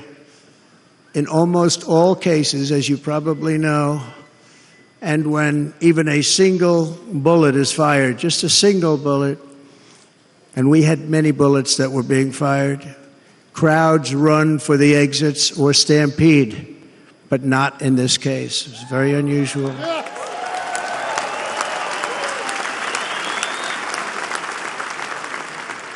This massive crowd of tens of thousands of people stood by and didn't move an inch. In fact, many of them bravely but automatically stood up looking for where the sniper would be. They knew immediately it was a sniper. And then began pointing at him. You can see that if you look at the group behind me. That was just a small group compared to what was in front.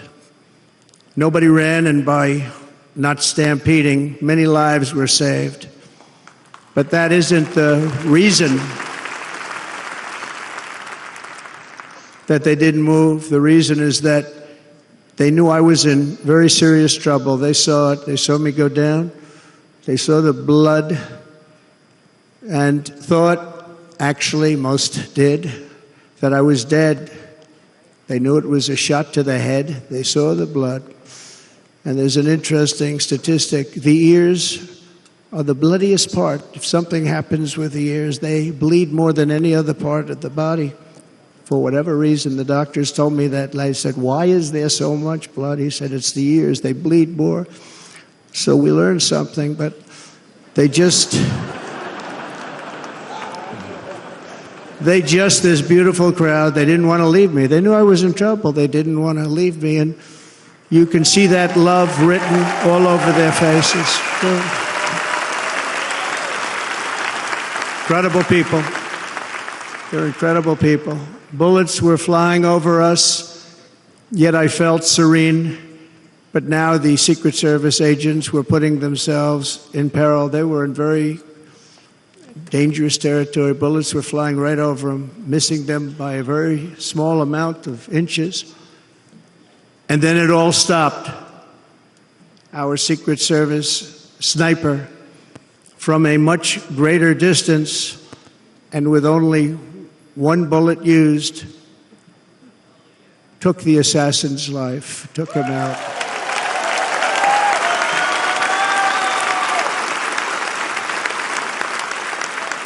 I'm not supposed to be here tonight. Not supposed to be here. Yes, you are. Yes, you are. Yeah.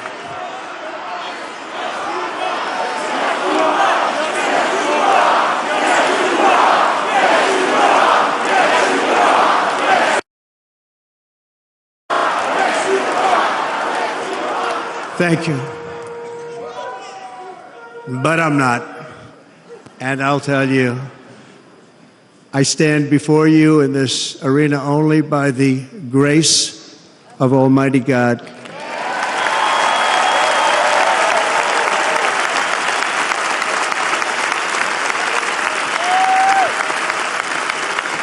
In watching the reports over the last few days, many people say it was a providential moment.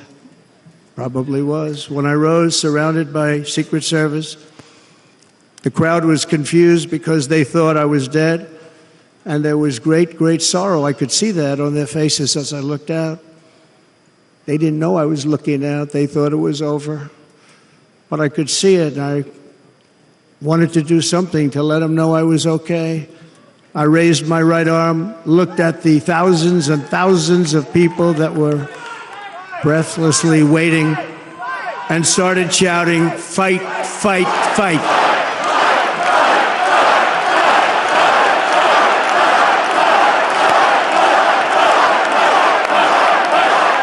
Thank you. Once my clenched fist went up, and it was high into the air. You've all seen that.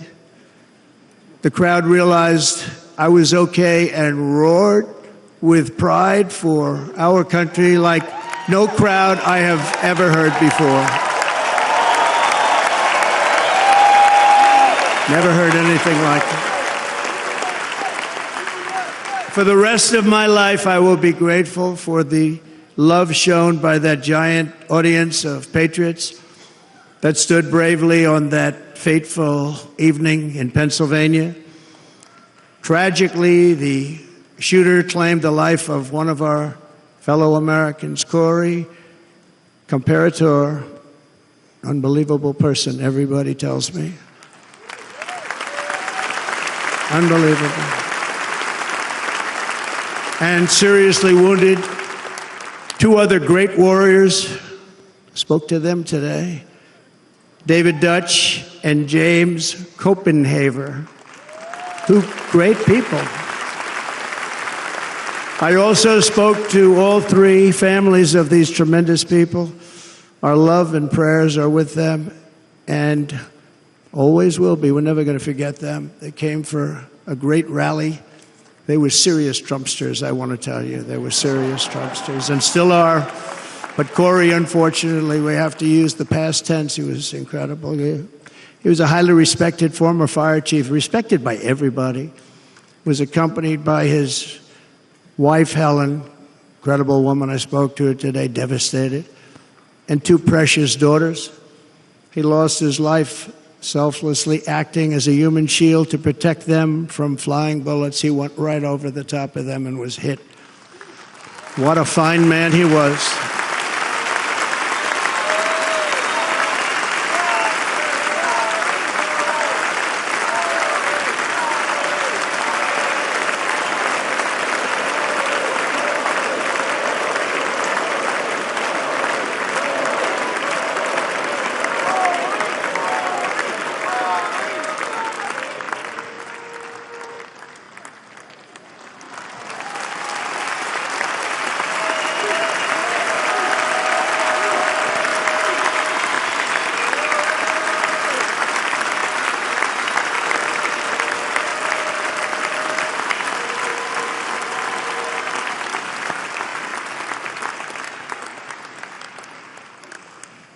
I want to thank the fire department and the family for sending his helmet, his outfit, and it was just something, and they're going to do something very special when they get it. But we did something which cannot match what happened, not even close.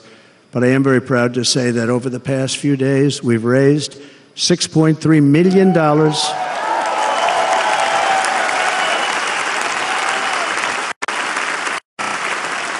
for the families of David, James, and Corey, including from a friend of mine just called up. He sent me a check right here. I just got it. $1 million from Dan Newland. Thank you, Dan.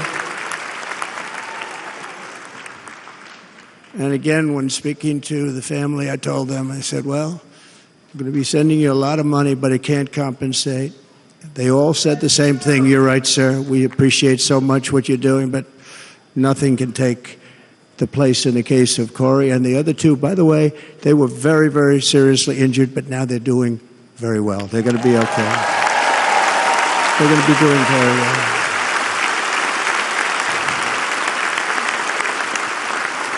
They're warriors.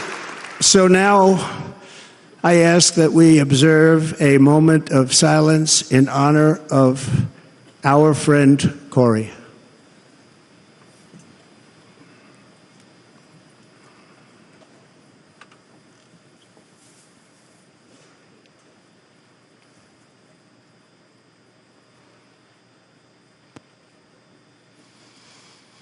There is no greater love than to lay down one's life for others. This is the spirit that forged America in her darkest hours, and this is the love that will lead America back to the summit of human achievement and greatness. This is what we need.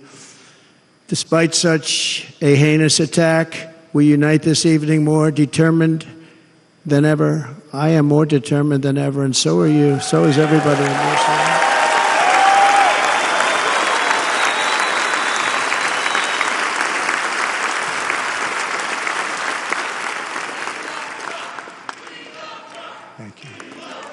Thank you very much.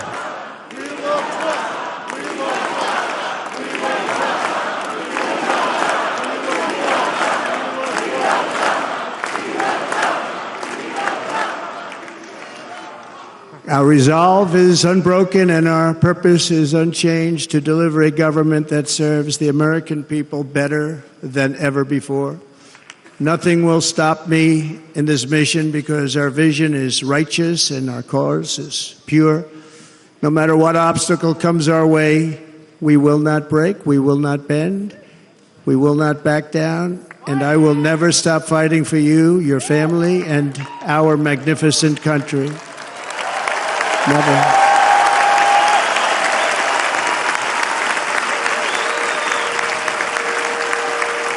And everything I have to give with all of the energy and fight in my heart and soul, I pledge to our nation tonight. Thank you very much. I pledge that to our nation.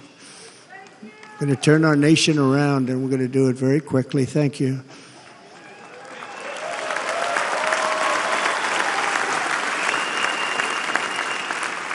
This election should be about the issues facing our country and how to make America successful, safe, free, and great again.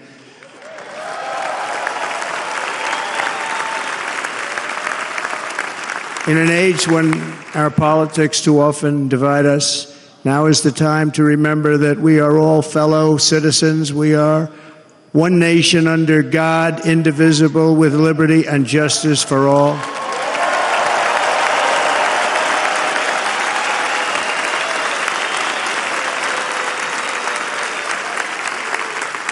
And we must not criminalize dissent or demonize political disagreement, which is what's been happening in our country lately at a level that nobody has ever seen before. In that spirit, the Democrat Party should immediately stop weaponizing the justice system and labeling their political opponent as an enemy of democracy. Especially since that is not true. In fact, I am the one saving democracy for the people of our country.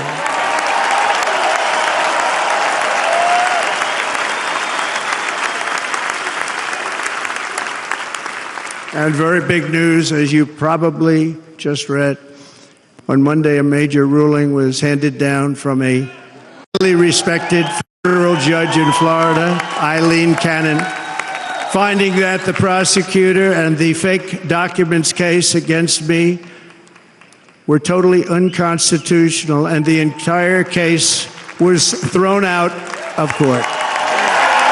With all of that publicity, thrown out of court. If Democrats want to unify our country, they should drop these partisan witch hunts, which I have been going through for approximately 8 years. And they should do that without delay and allow an election to proceed that is worthy of our people. We're going to win it anyway, but worthy of our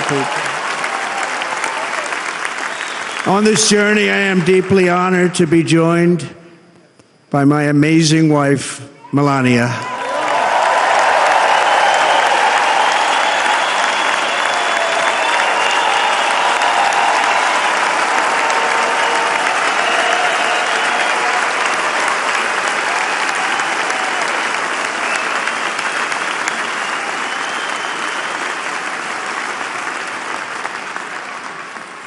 And Melania, thank you very much. You also did something really beautiful, a letter to America calling for national unity, and it really took the Republican Party by surprise. I will tell you, it was beautiful.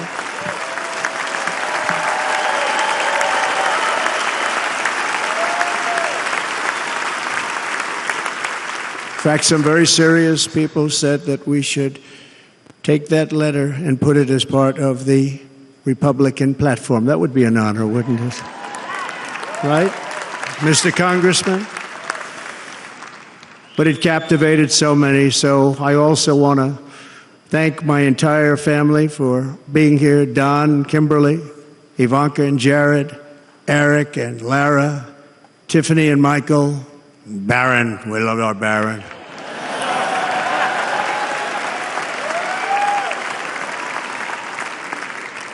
And of course, my 10 wonderful grandchildren. You saw a few of them up there on my lap before.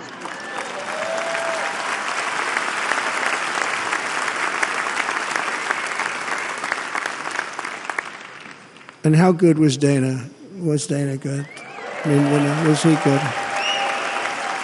He was on probably the only vacation he's had in about, maybe ever, because he works, but about 10 years with his wife, very far away. I won't tell you where, but very, very far away, beautiful place. And my people called, and he said, I won't be able to do it. This is many, many years. I promised my wife I can't do it. And they came in, they said, Dana won't be able to do it because he was my first, second, and third choice. I said, well, that's too bad, but I understand he's away, and it's good. It's good for him. And that was it. About 30 minutes later, she came back in, sir, Dana just called. He's going to do it. And his wife, she said, you can't turn him down. You just can't do it. You have to go. That's a good wife.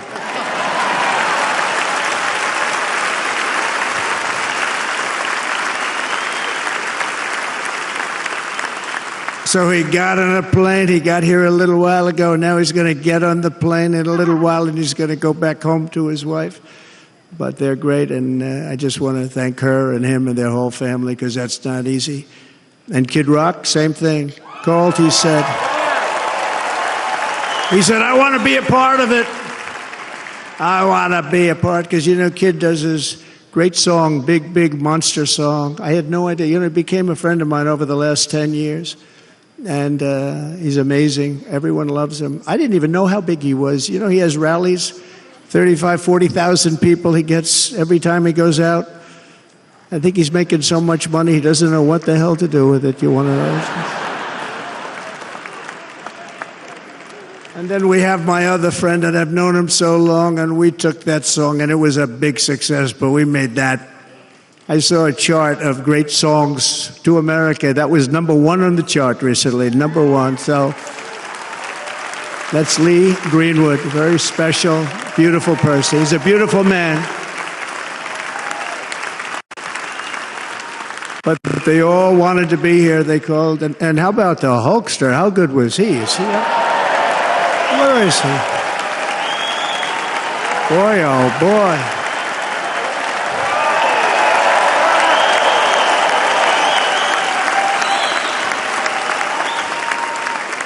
They may call that entertainment. I know about entertainment, but when he used to lift a 350-pound man over his shoulders and then bench press him 2 rows into the audience, I say maybe entertainment, but he is one strong son of a gun. I will tell you, I watched it many times. There aren't a lot of entertainers that can do that, right? You were fantastic. Thank you very much. Followed by Eric. What was that all about? Boy, that was good. I didn't want to really come up here. But he was so great, and he's such a good young man. He went through a lot of trouble, and Don last night was incredible. They went through so much trouble. They got subpoenaed more than any people probably in the history of the United States. Every week they get another subpoena from the Democrats, crazy Nancy Pelosi, the whole thing, just boom, boom, boom. They've got to stop that because they're destroying our country. We have to work on making America great again, not on beating people. And we won. We beat them in all. We beat them on the impeachments. We beat them on indictments. We beat them. But the time that you have to spend, if they would devote that genius to helping our country, we'd have a much stronger and better country.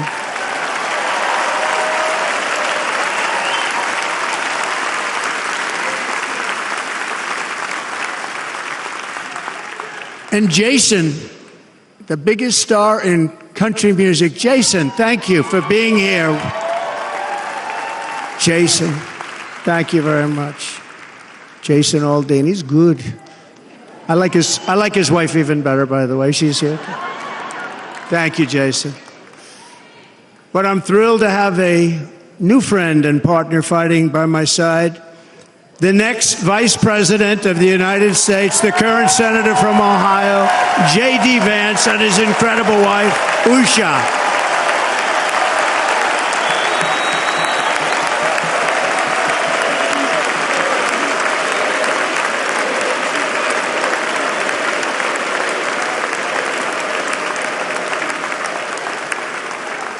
He's going to be a great Vice President. He's going to be great. He'll be with this country and with this movement, greatest movement in the history of our country, Make America Great Again. When they criticize it, they say, we're going to try and stop MAGA. I said, MAGA is Make America Great Again. What are you going to stop? There's nothing to stop. Then they say, oh, that's right. It's very tough to fight it. And all of the people that did try and fight it have failed. But he's going to be with us for a long time, and it was an honor to select him. Great student at Yale. His wife was a great student at Yale. They met at Yale. These are two smart people. So, J.D., you're going to be doing this for a long time. Enjoy the ride.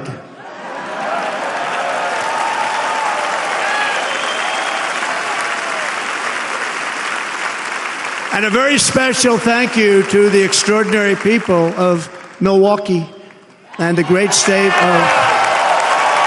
Oh, there they are. There they are. You are so easy to spot. And Green Bay's going to have a good team this year, right? They're going to have a good team. They're going to have a good team. Most of the audience doesn't like it, but it's true. You're going to have a very good team this year. And by the way, Wisconsin, we are spending over $250 million here creating jobs and other economic development all over the place. So I hope you will remember this in November and give us your vote. I am trying to buy your vote. I'll be honest about that.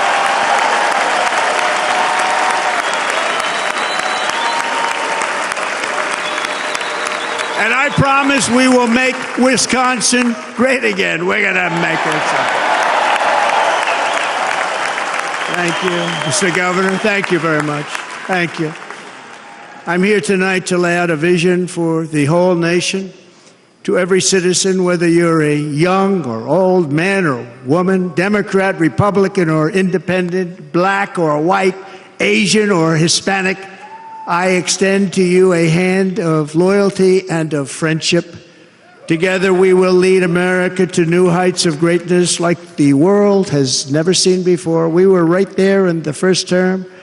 We got hit with COVID. We did a great job. Nobody knew what it was, but nobody's ever seen an economy pre-COVID. And then we handed over a stock market that was substantially higher than just prior to COVID. Coming in, did a great job. Never got credit for that. We got credit for the war and defeating ISIS and so many things. The great economy, the biggest tax cuts ever, the biggest regulation cuts ever, the creation of Space Force, the rebuilding of our military. We did so much. We did so much. Right to try. Right to try is a big deal. We got right to try. They were trying to get that for 52 years. Somebody's terminally ill, and hopefully there's nobody in this audience, but it does happen a lot. They're terminally ill and they can't use our new space-age drugs and other things that we are way ahead. We have the greatest doctors in the world, the greatest laboratories in the world, and you can't do it. They've been trying to get that approved for 52 years. Wasn't that easy? The insurance companies didn't want to do it. They didn't want the risk. The labs didn't want to do it because if it didn't work, people are pretty far down the line toward death. They didn't want to do it.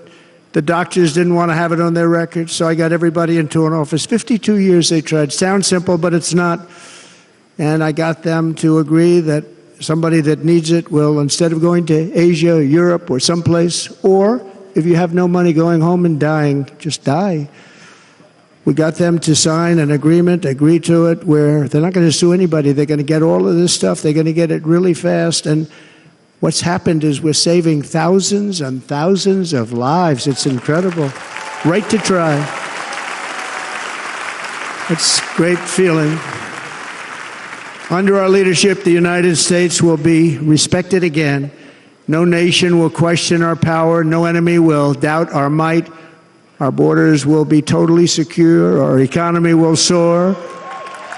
We will return law and order to our streets, patriotism to our schools, and importantly, we will restore peace, stability, and harmony all throughout the world. But to achieve this future, we must first rescue our nation from failed and even incompetent leadership. We have totally incompetent leadership.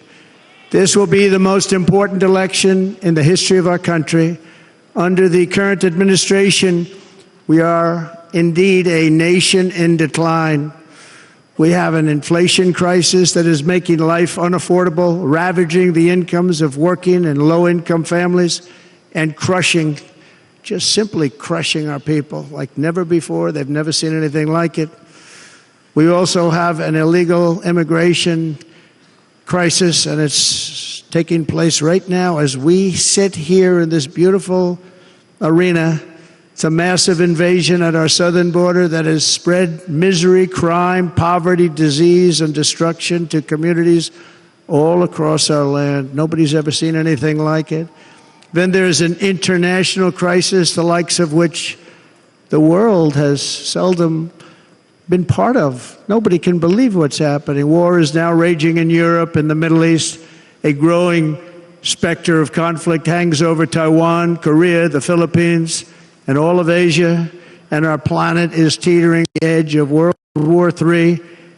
And this will be a war like no other war because of weaponry. The weapons are no longer army tanks going back and forth shooting at each other. These weapons are obliteration. It's time for a change. This administration can't come close to solving the problems. We're dealing with very tough, very fierce people. They're fierce people. And we don't have fierce people. We have people that are a lot less than fierce, except when it comes to cheating on elections and a couple of other things. Then they're fierce. Then they're fierce. So tonight, I make this pledge to the great people of America. I will end the devastating inflation crisis immediately, bring down interest rates, and lower the cost of energy. We will drill, baby, drill.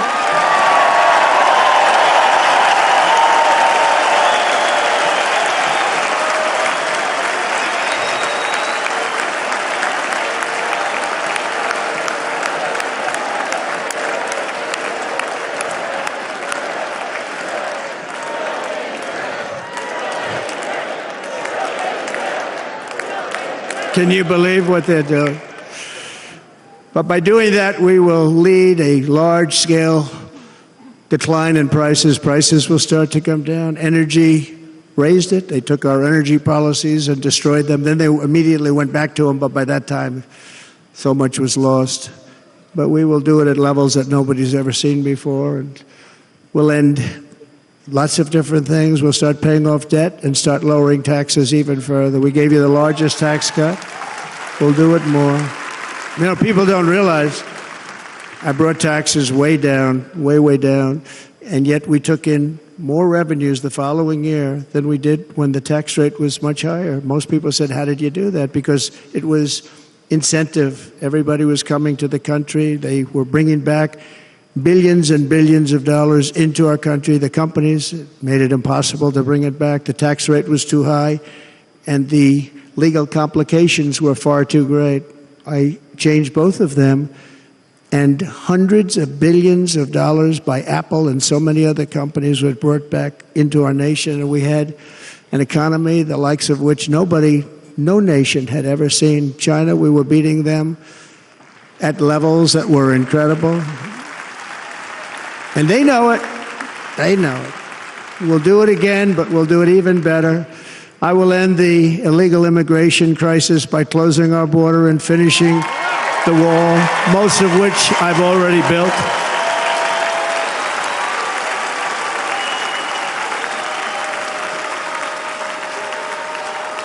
On the wall, we were dealing with a very difficult Congress. And I said, oh, that's okay. We won't go to Congress. I call it an invasion. We gave our military almost $800 billion. I said, I'm going to take a little of that money because this is an invasion, and we built, most of the wall is already built, and we built it through using the funds because what's better than that? We have to stop the invasion into our country that's killing hundreds of thousands of people a year. We're not going to let that happen.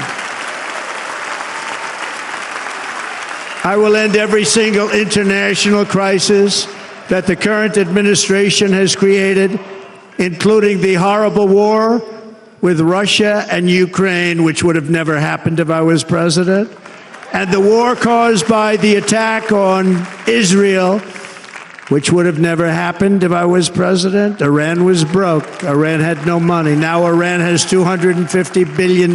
They made it all over the last 2.5 years. They were broke. I watched the other day on a show called Deface the Nation. Has anyone seen it?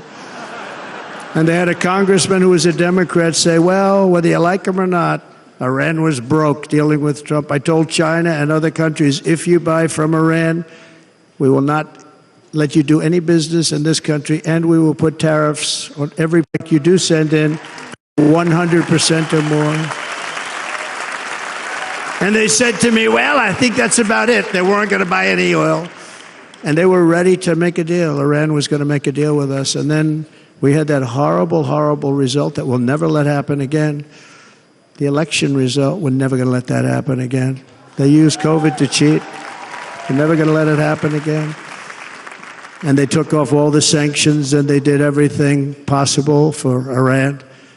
And now Iran is very close to having a nuclear weapon, which would have never happened. This is a shame what this administration, the damage that this administration has done. And I say it often, if you took the 10 worst presidents in the history of the United States, think of it, the 10 worst, added them up, they will not have done the damage that Biden has done. Only going to use the term once. Biden. I'm not going to use the name anymore, just one time. The damage that he's done to this country is unthinkable. It's unthinkable. Together we will restore vision, strength, competence, and we're going to have a thing called common sense making most of our decisions, actually. It's all common sense.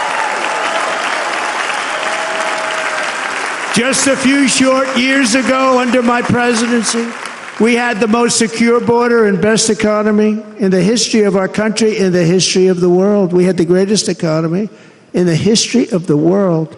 We had never done anything like it. We were beating every country, including China, by leaps and bounds. Nobody had seen anything like it. We had no inflation, soaring incomes were going. Nobody can believe it. You can't believe what happened 4 years ago is happening now in reverse. And the world was at peace. Inflation has been a killer for our country. No matter what you make it, it doesn't matter because inflation is eating you alive. People that were putting away money, they were making great wages, the highest they've ever made, but they were putting away a lot of money. Now they are just being destroyed. They're not putting away anything. They're barely living. They're going into savings accounts. They're taking out their money to live because of inflation. Inflation, remember, it's called a country buster. You can go back to Germany from 100 years ago. You can go back to any country that suffered great inflation. We've suffered the worst inflation we've ever had. But go back and see what's happened to those countries. We've had the worst inflation we've ever had under this person. But in less than 4 years, our opponents have turned incredible success into unparalleled tragedy and failure. It's been a tremendous failure. Today, our cities are flooded with illegal aliens.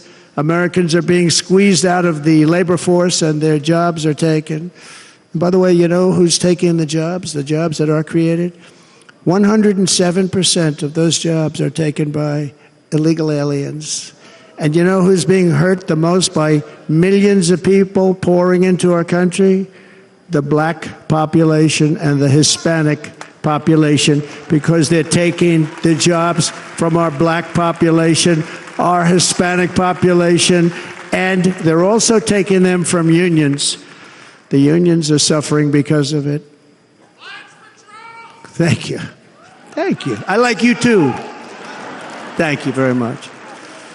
Inflation has wiped out the life savings of our citizens and forced the middle class into a state of depression and despair. That's what it is. It's despair and depression. We cannot and will not let this continue. Less than 4 years ago, we were a great nation, and we will soon be a great nation again. We're going to be a great nation again.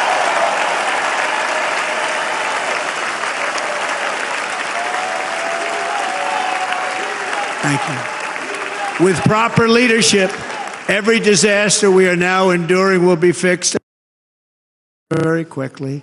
So tonight, whether you've supported me in the past or not, I hope you will support me in the future, because I will bring back the American dream. That's what we're going to do. You don't even hear about the American dream anymore.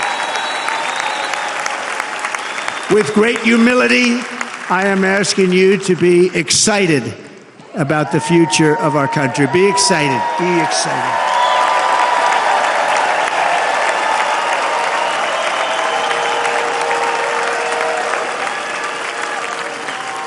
And by the way, the news reports, look at all of those big networks. Look at them. They're all here. But every one of them has said this could be the most organized, best run, and most enthusiastic convention of either party that they've ever seen. Every single one.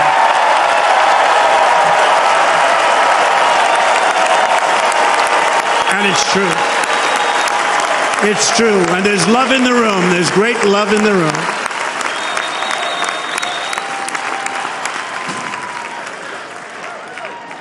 So I better finish strong. Otherwise, we'll blow it, and we can't let that happen. Now, this was great. All of the great people that spoke, and everybody hit a home run. I mean, there's not one that I can think of where I said, oh, gee, that wasn't great. Every single person. I refuse to be the only one. Don't do that to me. They're already getting ready. See, I gave them an idea. Now, this was a great convention. This was, I think we're actually going to go home and miss it. You know, usually with a first of all, look at these crowds. You'd never have this at a convention. Look at these crowds.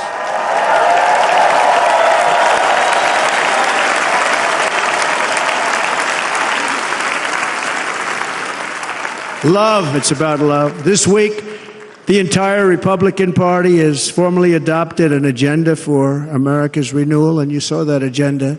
And it's very short compared to the long, boring, meaningless agendas of the past, including the Democrats. They write these things that are hundreds of pages long, and they never read them after they're done. In their case, fortunately, they don't read them because they're pretty bad. It's a series of bold promises that we will swiftly implement when you give us a Republican House. And Mr. Speaker, thank you very much.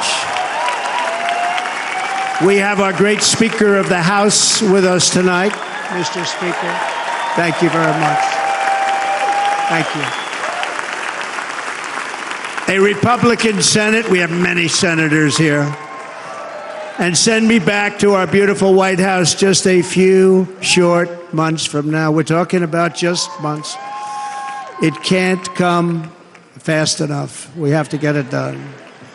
First, we must get economic relief to our citizens. Starting on day one, we will drive down prices and make America affordable again. We have to make it affordable. It's not affordable. People can't live like this. Under this administration, our current administration, groceries are up 57%, gasoline is up 60 and 70%, mortgage rates have quadrupled. And the fact is, it doesn't matter what they are because you can't get the money anyway. You can't buy houses. Young people can't get any financing to buy a house. The total household costs have increased an average of $28,000 per family under this administration. Republicans have a plan to bring down prices and bring them down very, very rapidly. By slashing energy costs, we will in turn reduce the cost of transportation, manufacturing, and all household goods. So much starts with energy. And remember, we have more liquid gold under our feet than any other country by far. We are a nation that has the opportunity to make an absolute fortune with its energy. We have it, and China doesn't. Under the Trump administration, just 3.5 years ago, we were energy independent. But soon we will actually be better than that. We will be energy dominant and supply not only ourselves, but we will supply the rest of the world with numbers that nobody has ever seen, and we will reduce our debt, $36 trillion. We will start reducing that, and we will also reduce your taxes still further. Next, and by the way, they want to raise your taxes 4 times, think of it. And all my life I grew up watching politicians. I always loved politics, I guess. I was on the other side. I'd watch and they were always talking about, we will give you a tax cut. We will give you a tax cut. My whole life I was watching, I will give you a tax cut, right, Mr. Congressman? That's all they talked about. This is the only administration that said, we're going to raise your taxes by 4 times what you're paying now, and people are supposed to vote for them? I've never heard it. You're paying too much. We're going to reduce your taxes still further. We gave you the biggest one, as I said. We're going to give you more, and it's going to lead to tremendous growth. We want growth in our country. That's what's going to pay off our debt.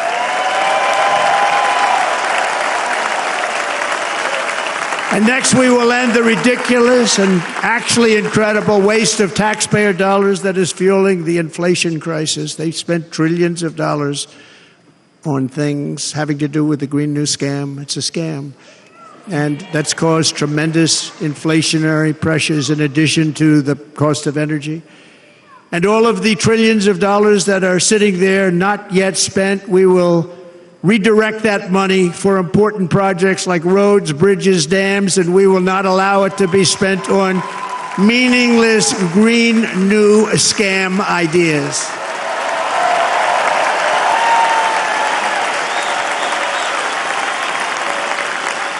And I will end the electric vehicle mandate on day 1.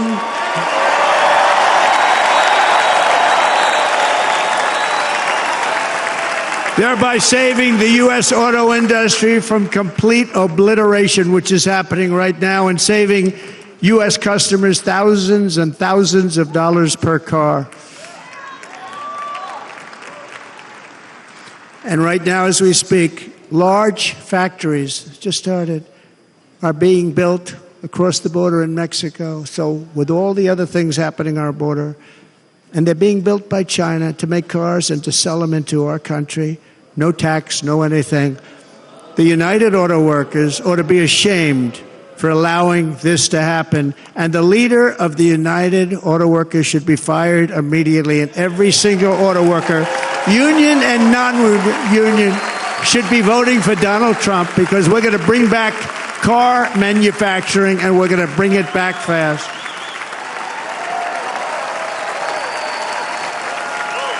They're building some of the largest auto plants anywhere in the world. Think of it, in the world. We're going to bring it back. We're going to make them. We don't mind that happening, but those plants are going to be built in the United States, and our people are going to man those plants.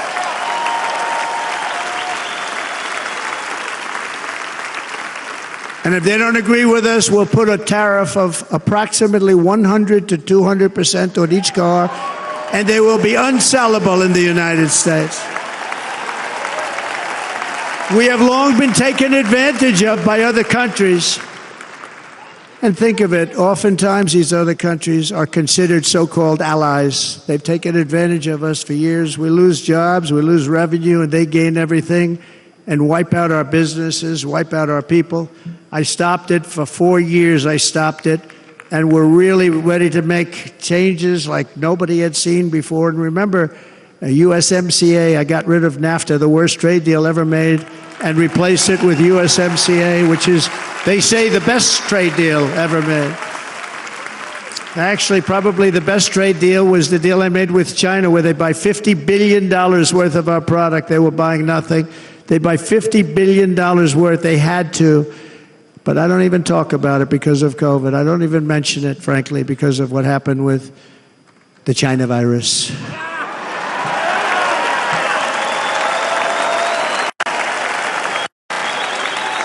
We will not let countries come in, take our jobs, and plunder our nation. They come and do that. They plunder our nation. The way they will sell their product in America is to build it in America. Very simple. Build it in America and only in America.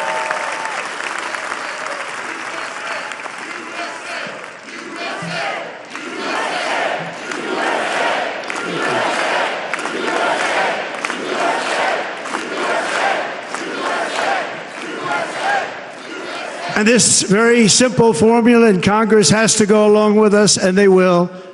This very simple formula will create massive numbers of jobs. We will take over the auto industry again, and many, many hundreds of thousands of jobs. We lost so many jobs over the years. If you go back 20, 25 years, they've stolen, going to China and Mexico, about 68% of our auto industry manufacturing jobs. We're going to get them all back. We're going to get them all back, every one of them. At the center of our plan for economic relief are massive tax cuts for workers that include something else that's turned out to be very popular, actually. Here it's very popular, in this building and all those hotels that I saw that are so nice. I'm staying in a nice one. It's called no tax on tips. No tax on tips. No tax on tips.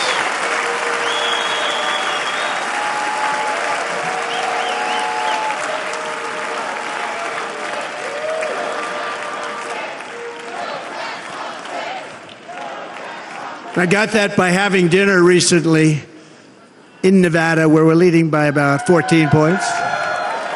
Hello. I'll see you there very soon, everybody. And we're having dinner at a beautiful restaurant in the Trump building on the Strip, and it's a great building, and the waitress comes over. How's everything going? A really nice person. How's everything? Oh, sir, it's so tough. The government's after me all the time on tips, tips, tips. I said, well, they give you cash. Would they be able to find him? She said, actually, and I didn't know this, she said, very little cash is given. It's all put right on the check. And they come in and they take so much of our money, it's just ridiculous. And they don't believe anything we say. And they've just hired, as you know, 88,000 agents to go after him even more. And I said, this shows the level of my, most people go out, they hire consultants, they pay them millions of dollars. But I said to her, let me just ask you a question. Would you be happy if you had no tax on tips? She said, what a great idea. I got my information from a very smart waitress. That's better than spending millions of dollars. And everybody loves it. Waitresses and caddies and drivers and everybody. It's a large group of people that are being really hurt badly. They make money, let them keep their money. I'm going to protect Social Security and Medicare. Democrats are going to destroy Social Security and Medicare because all of these people, by the millions they're coming in, they're going to be on Social Security and Medicare and other things, and you're not able to afford it. They are destroying your Social Security and your Medicare. Under my plan, incomes will skyrocket, inflation will vanish completely, jobs will come roaring back, and the middle class will prosper like never, ever before, and we're going to do it very rapidly.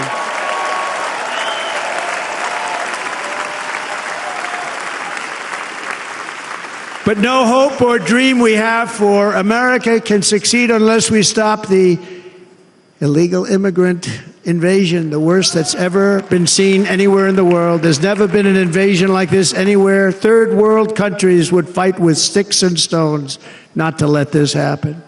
The invasion at our southern border, we will stop it, and we will stop it quickly. You heard Tom Homan yesterday. Tom Homan, put him in charge and just sit back and watch.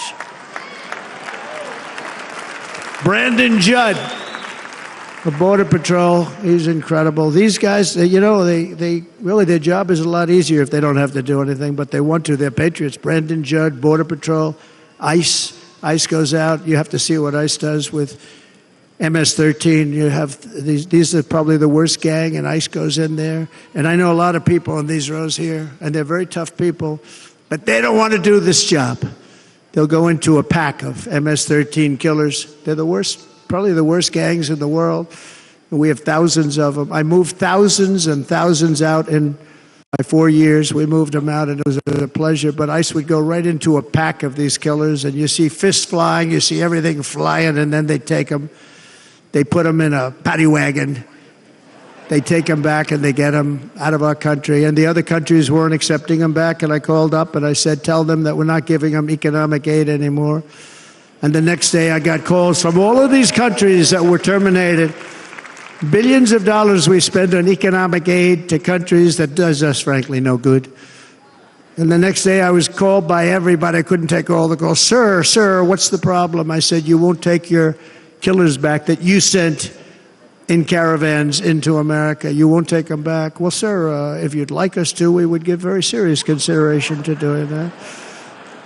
And within 24 hours, they were being taken back. For years and years, when I first came in, they said President Obama tried to get him to go back, and they wouldn't accept him. They'd put planes on the runway so you couldn't leave the plane. They'd close the road so you couldn't take the buses. They'd all have to turn back. As soon as I said no more economic aid of any kind to any country that does that, they called back and they said, sir, it would be our great honor to take MS-13. We love them very much. We love them very much, sir. We'll take them back. At the heart of the Republican platform is our pledge to end this border nightmare and fully restore the sacred and sovereign borders of the United States of America, and we're going to do that on day one.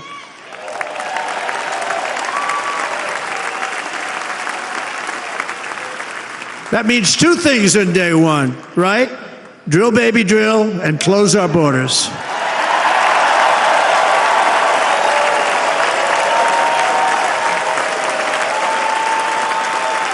And by the way, and I think everybody as a Republican, as a patriot in this room, and most Democrats, we want people to come into our country, but they have to come into our country legally.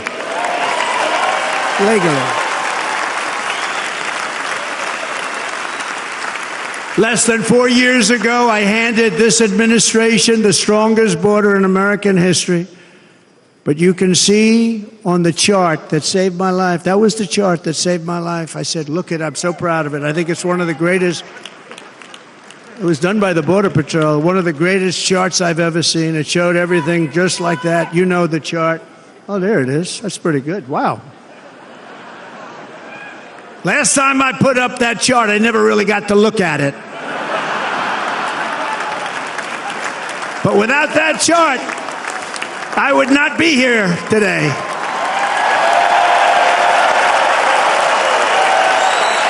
Never got to look at it.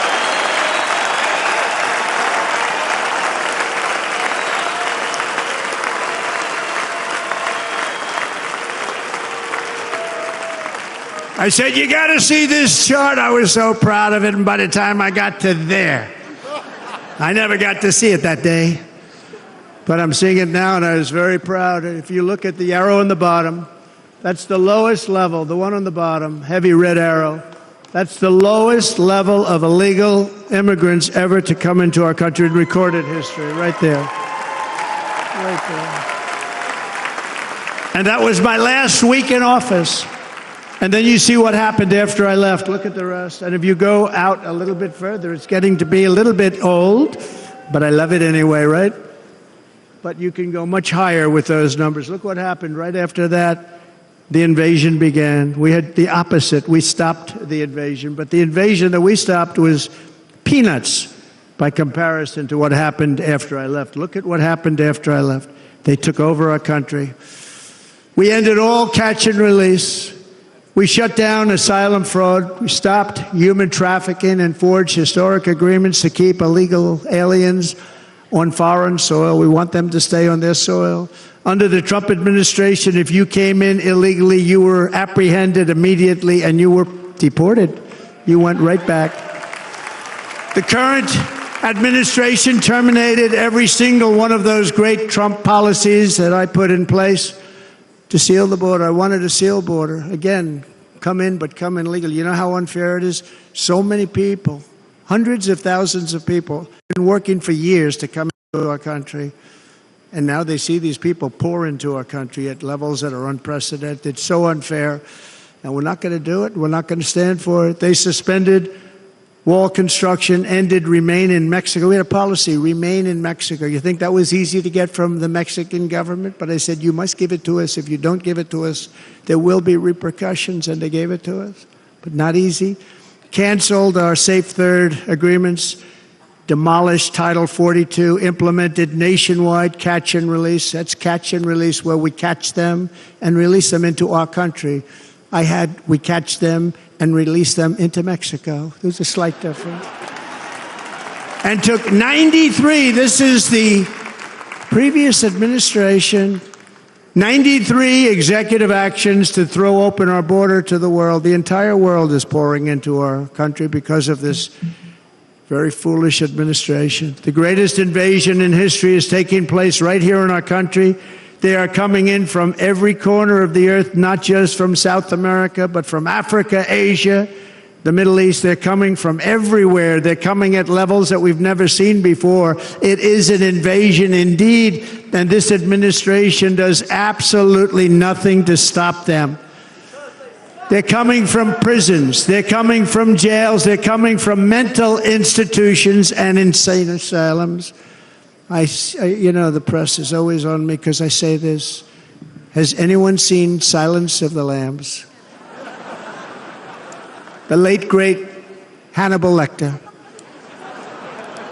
He'd love to have you for dinner. That's insane asylums. They're emptying out their insane asylums.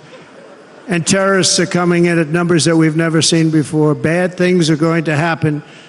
Meanwhile, our crime rate is going up, while crime statistics all over the world are going down, because they're taking their criminals and they're putting them into our country. A certain country, and I happen to like the president of that country very much, but he's been getting great publicity because he's a wonderful shepherd of the country. He says how well the country's doing because their crime rate is down. And he said he's training all of these rough people. They're rough. He's training them. And I've been reading about this for 2 years. I think, oh, that's wonderful. Let's take a look at it. But then I realized he's not training them. He's sending all of his criminals, his drug dealers, his people that are in jails, he's sending them all to the United States. And he's different in that he doesn't say that. He's trying to convince everybody what a wonderful job he does in running the country. Well, he doesn't do a wonderful job. And by the way, if I ran one of the countries, many countries from all over, I would be worse than any of them. I would have had the place totally emptied out already.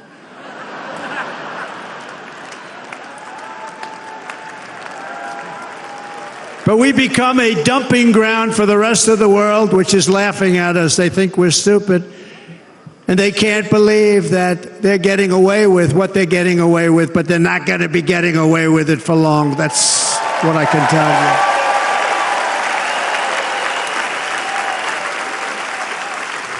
you. In Venezuela, Caracas, high crime. Caracas, Venezuela, really a dangerous place, but not anymore.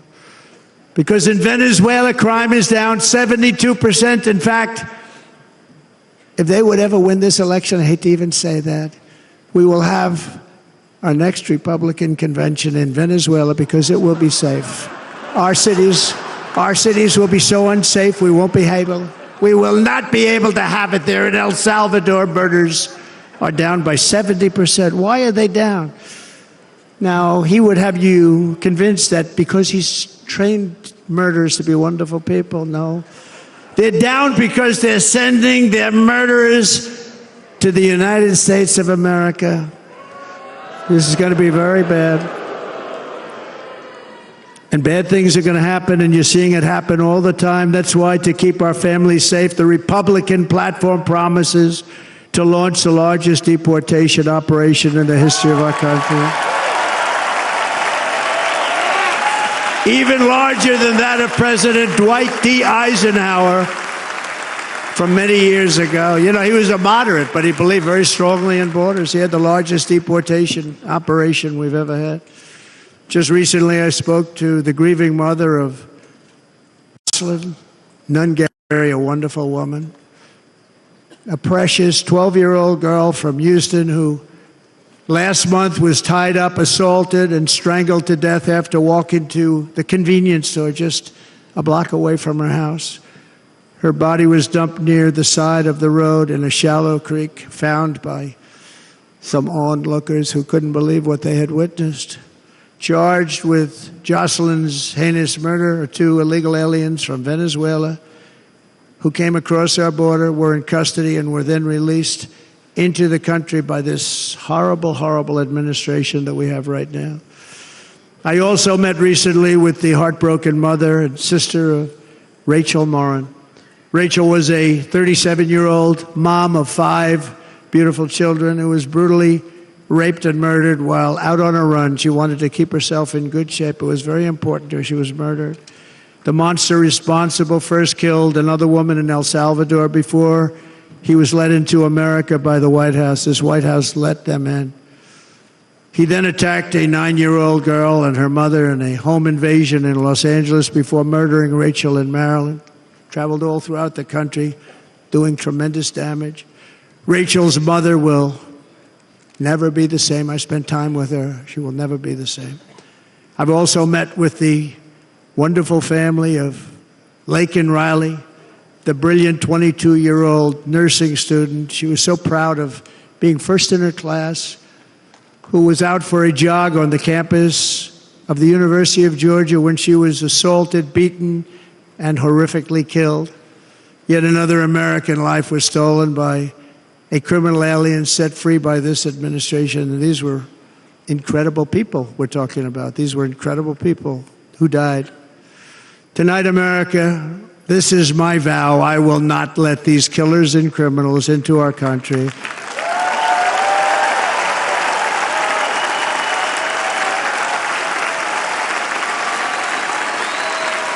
I will keep our sons and daughters safe. As we bring security to our streets, we will help bring stability to the world. I was the first president in modern times to start no new wars. You know, we were the toughest, we were the most respected.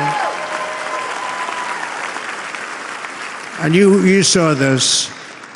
Hungry, strong country, run by very powerful, tough leaders. Tough guy. Press doesn't like him because he's tough. And he came out recently. They were asking him at an interview, the whole world is exploding. What's happening? What's going on? Viktor Orban, Prime Minister of Hungary, very tough man.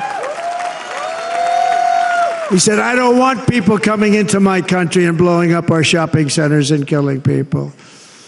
But they said to him, tell us what's going wrong, what's happening, what is it? He said, there's only one way you're going to solve it. You got to bring President Trump back to the United States because he kept everybody at bay. He used a word I wouldn't use because I can't use that word, because you'd say it was braggadocious. The press would say he was a braggart. I'm not a braggart. But Viktor Orban said it. He said Russia was afraid of him. China was afraid of him. Everybody was afraid of him. Nothing was going to happen. The whole world was at peace. And now the world is blowing up around us. All of these things that you read about were not going to happen. Under President Bush, Russia invaded Georgia. Under President Obama, Russia took Crimea. Under the current administration, Russia is after all of Ukraine. Under President Trump, Russia took nothing.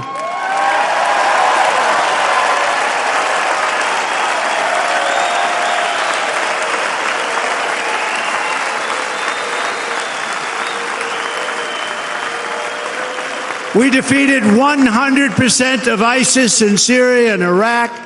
Something that was said to take 5 years, sir. It'll take 5 years, sir. We did it in a matter of a couple of months. We have a great military. Our military is not woke. It's just some of the fools on top that are woke.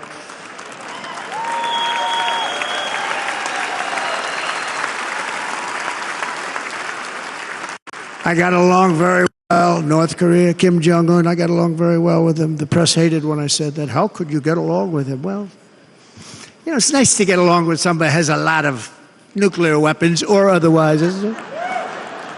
See, in the old days, they say, that's a wonderful thing. Now they say, how can you possibly do that?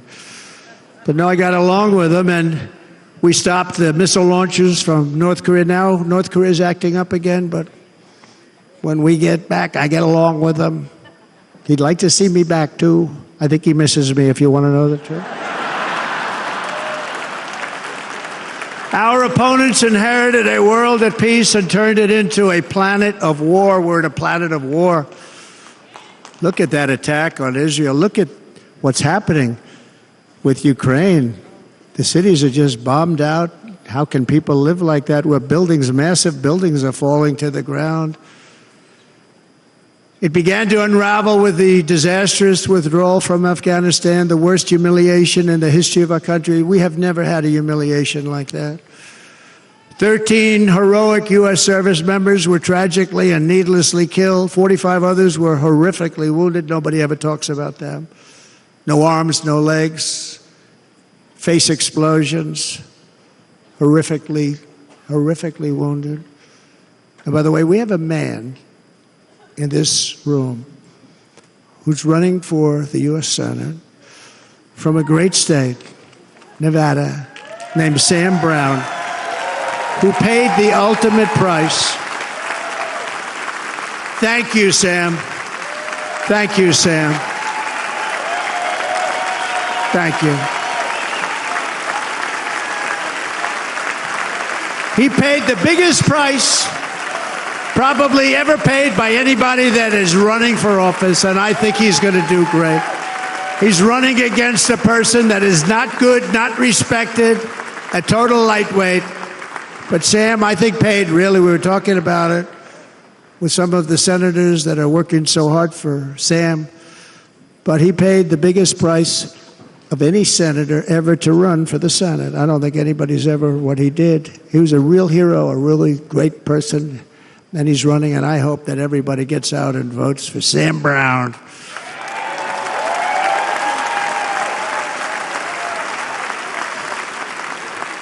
And we also left behind $85 billion worth of military equipment, along with many American citizens were left behind.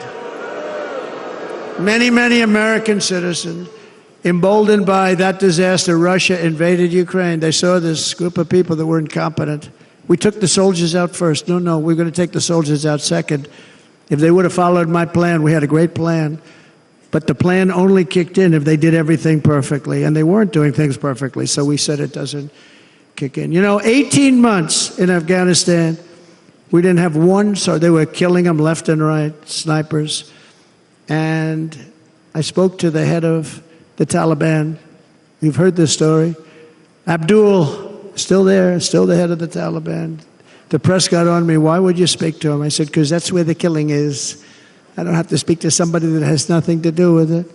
And I told him, don't ever do that. Don't ever do that again. Don't ever do that again. You've got to stop. Because during the Obama administration, many great people and soldiers, a lot of soldiers were being killed from long distance. I said, if you keep doing that, you're going to be hit harder than anybody's ever been hit by a country before.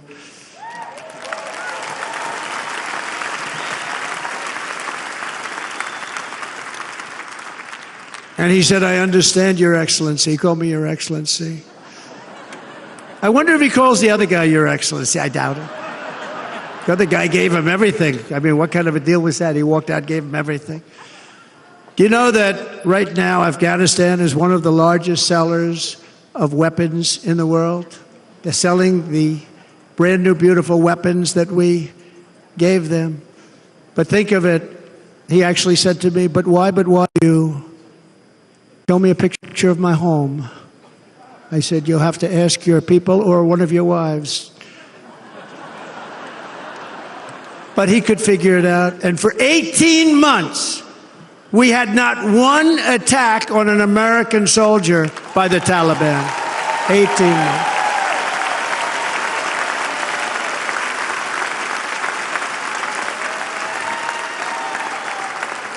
And then we had that horrible day where soldiers were killed. I was not there because of a ridiculous election.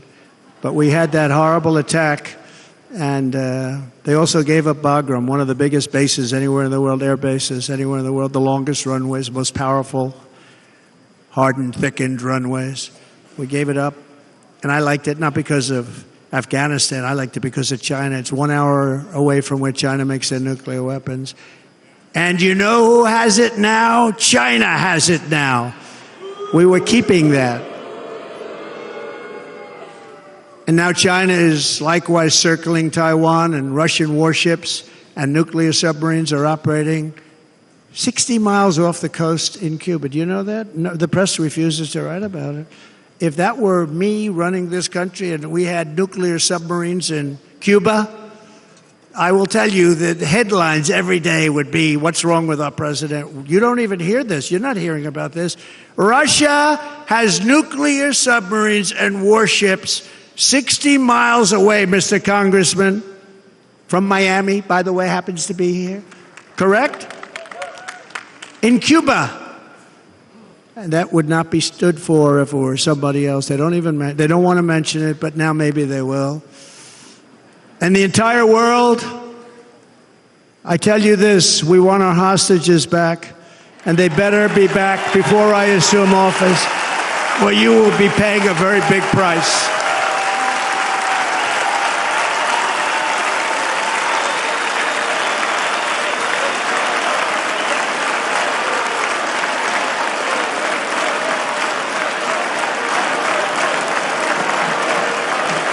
With our victory in November, the years of war, weakness, and chaos will be over. I don't have wars. I had no wars other than ISIS, which I defeated, but that was a war that was started. We had no wars. I could stop wars with a telephone call.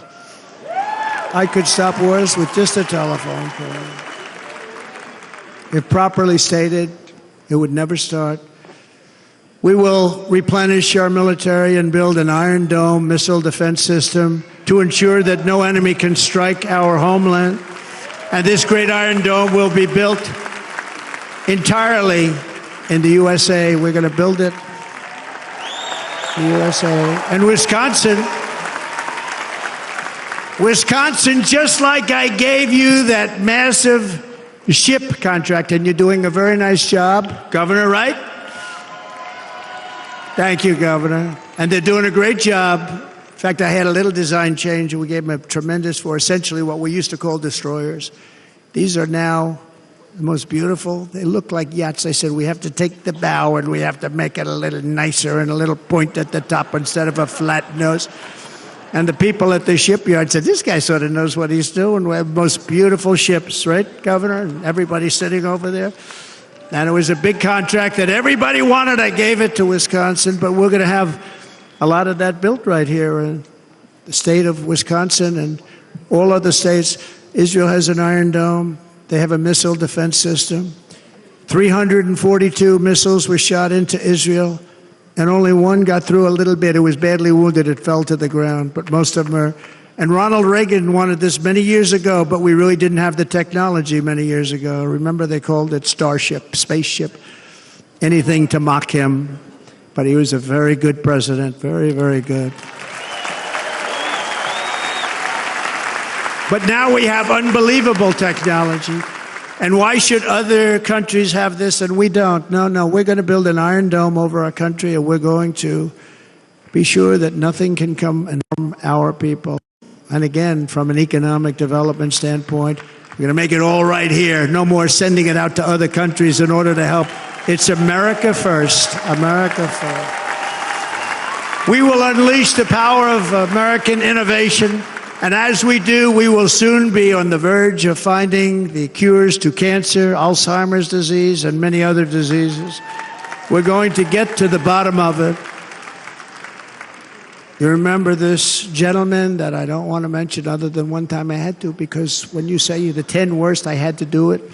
I didn't want anybody to be confused. But this man said, we're going to find a cure to cancer. Nothing happened. We're going to get to the cure for cancer and Alzheimer's and so many other things. We're so close to doing something great.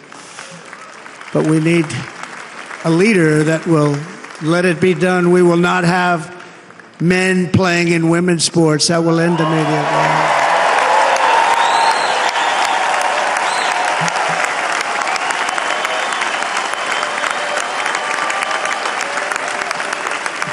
And we will restore and renovate our nation's once great cities, making them safe, clean, and beautiful again. And that includes our nation's capital, which is a horrible killing field. So many things. They leave from Wisconsin, they go to look at the Washington Monument, they end up getting stabbed, killed, or shot. We will be very soon very proud of our capital, again, Washington, D.C.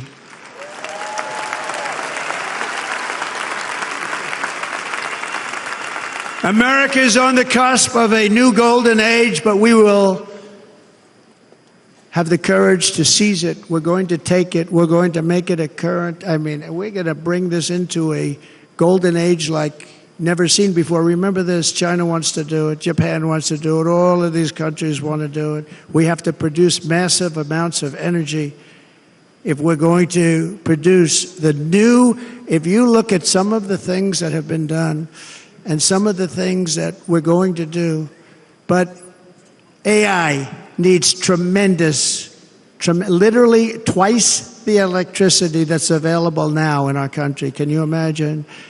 But instead, we're spending places where they recharge electric cars. They built 8 chargers at a certain location toward the Midwest. 8 chargers for $9 billion. Think of them as a tank for filling up your gas. Think of it. They spent $9 billion on 8 chargers, 3 of which didn't work. And if you were going to do this all over our country, this crazy electric mandate, if you're going to do this all, and by the way, I'm all for electric. They have their application. But if somebody wants to buy a gas-powered car, gasoline-powered car, or a hybrid, they're going to be able to do it. And we're going to make that change on day 1.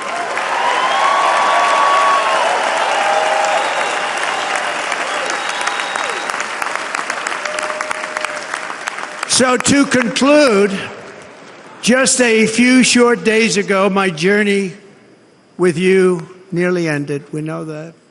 And yet, here we are tonight, all gathered together, talking about the future, promise, and a total renewal of a thing we love very much. It's called America. We live in a world of miracles. None of us knows God's plan or where life's adventure will take us. I want to thank Franklin Graham for being here tonight. He's an outstanding man. He wrote me a note recently. I have a lot of respect for him. Sir, I love your storytelling. I think it's great in front of these big rallies. But sir, please do me one favor. It won't make any difference. Please don't use any foul language. I was a little embarrassed. He said, it won't make any difference. Actually, it does. The story's not quite as good, but I've been very good. The story is not quite as good, to be honest. I've got to have a little talk with Franklin, but he was great. He's a great gentleman. His father was so incredible, Billy Graham. My father used to love taking me to see Billy Graham. My father would take me to see Billy Graham at Yankee Stadium. He had the biggest rallies you've ever seen. He was a good rally guy, too. But he'd get up, and he was a fantastic guy. My father loved Billy Graham. But I love Franklin Graham. I think Franklin's been fantastic, and I'm working so hard to adhere to his note to me. I'm working hard on it, Franklin. But if the events of last Saturday make anything clear, it is that every single moment we have on earth is a gift from God.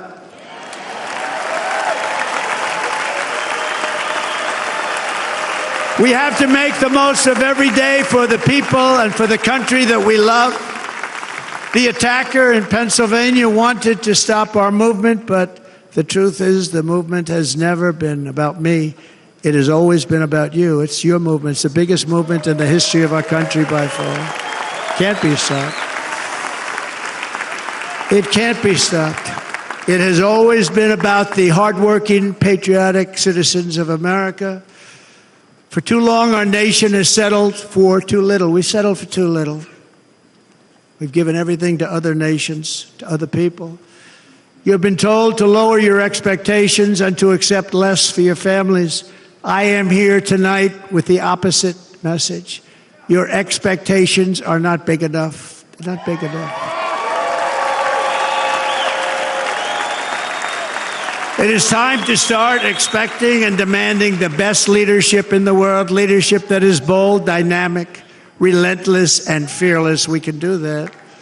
We are Americans. Ambition is our heritage. Greatness is our birthright. But as long as our energies are spent fighting each other, our destiny will remain out of reach, and that's not acceptable.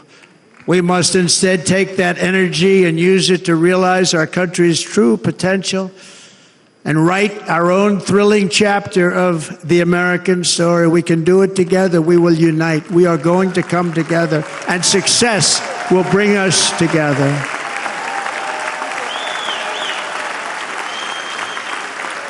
It is a story of love, sacrifice, and so many other things. And remember the word, devotion. It's unmatched devotion. Our American ancestors crossed the Delaware, survived the icy winter at Valley Forge, and defeated a mighty empire to establish our cherished republic.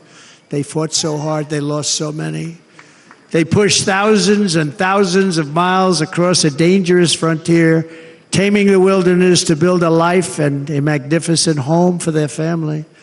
They packed their families into covered wagons, trekked across hazardous trails, scaled towering mountains, and braved rivers and rapids to stake their claim on the wide open, new, and very beautiful frontier.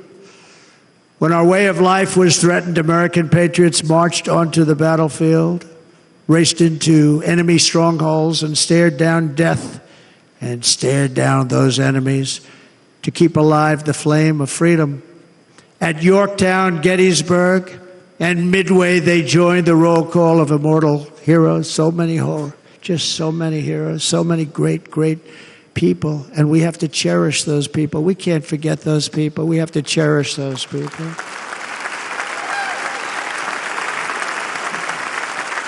And building monuments to those great people is a good thing, not a bad thing. They saved our country. No challenge was too much. No hardship was too great. No enemy was too fierce. Together, these patriots soldiered on and endured, and they prevailed because they had faith in each other, faith in their country, and above all, they had faith in their God.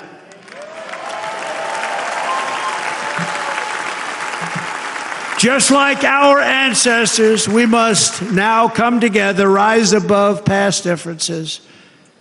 Any disagreements have to be put aside and go forward, united as one people, one nation, pledging allegiance to one great, beautiful, I think it's so beautiful, American flag. Tonight I ask for your partnership, for your support, and I for your vote. I want your vote. Going to make our country great again. Every day I will strive to honor the trust you have placed in me, and I will never, ever let you down. I promise that. I will never let you down. To all of the forgotten men and women who have been neglected, abandoned, and left behind, you will be forgotten no longer. We will press forward, and together we will win, win, win.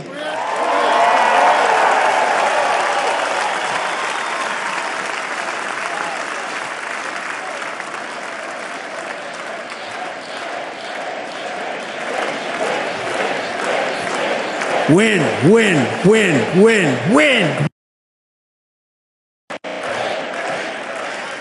Nothing will sway us. Nothing will slow us, and no one will ever stop us. No matter what dangers come our way, no matter what obstacles lie in our path, We will keep striving toward our shared and glorious destiny, and we will not fail. We will not fail. Together, we will save this country. We will restore the republic, and we will usher in the rich and wonderful tomorrows that our people so truly deserve. America's future will be bigger, better, bolder, brighter, happier, stronger, freer, greater, and more united than ever before.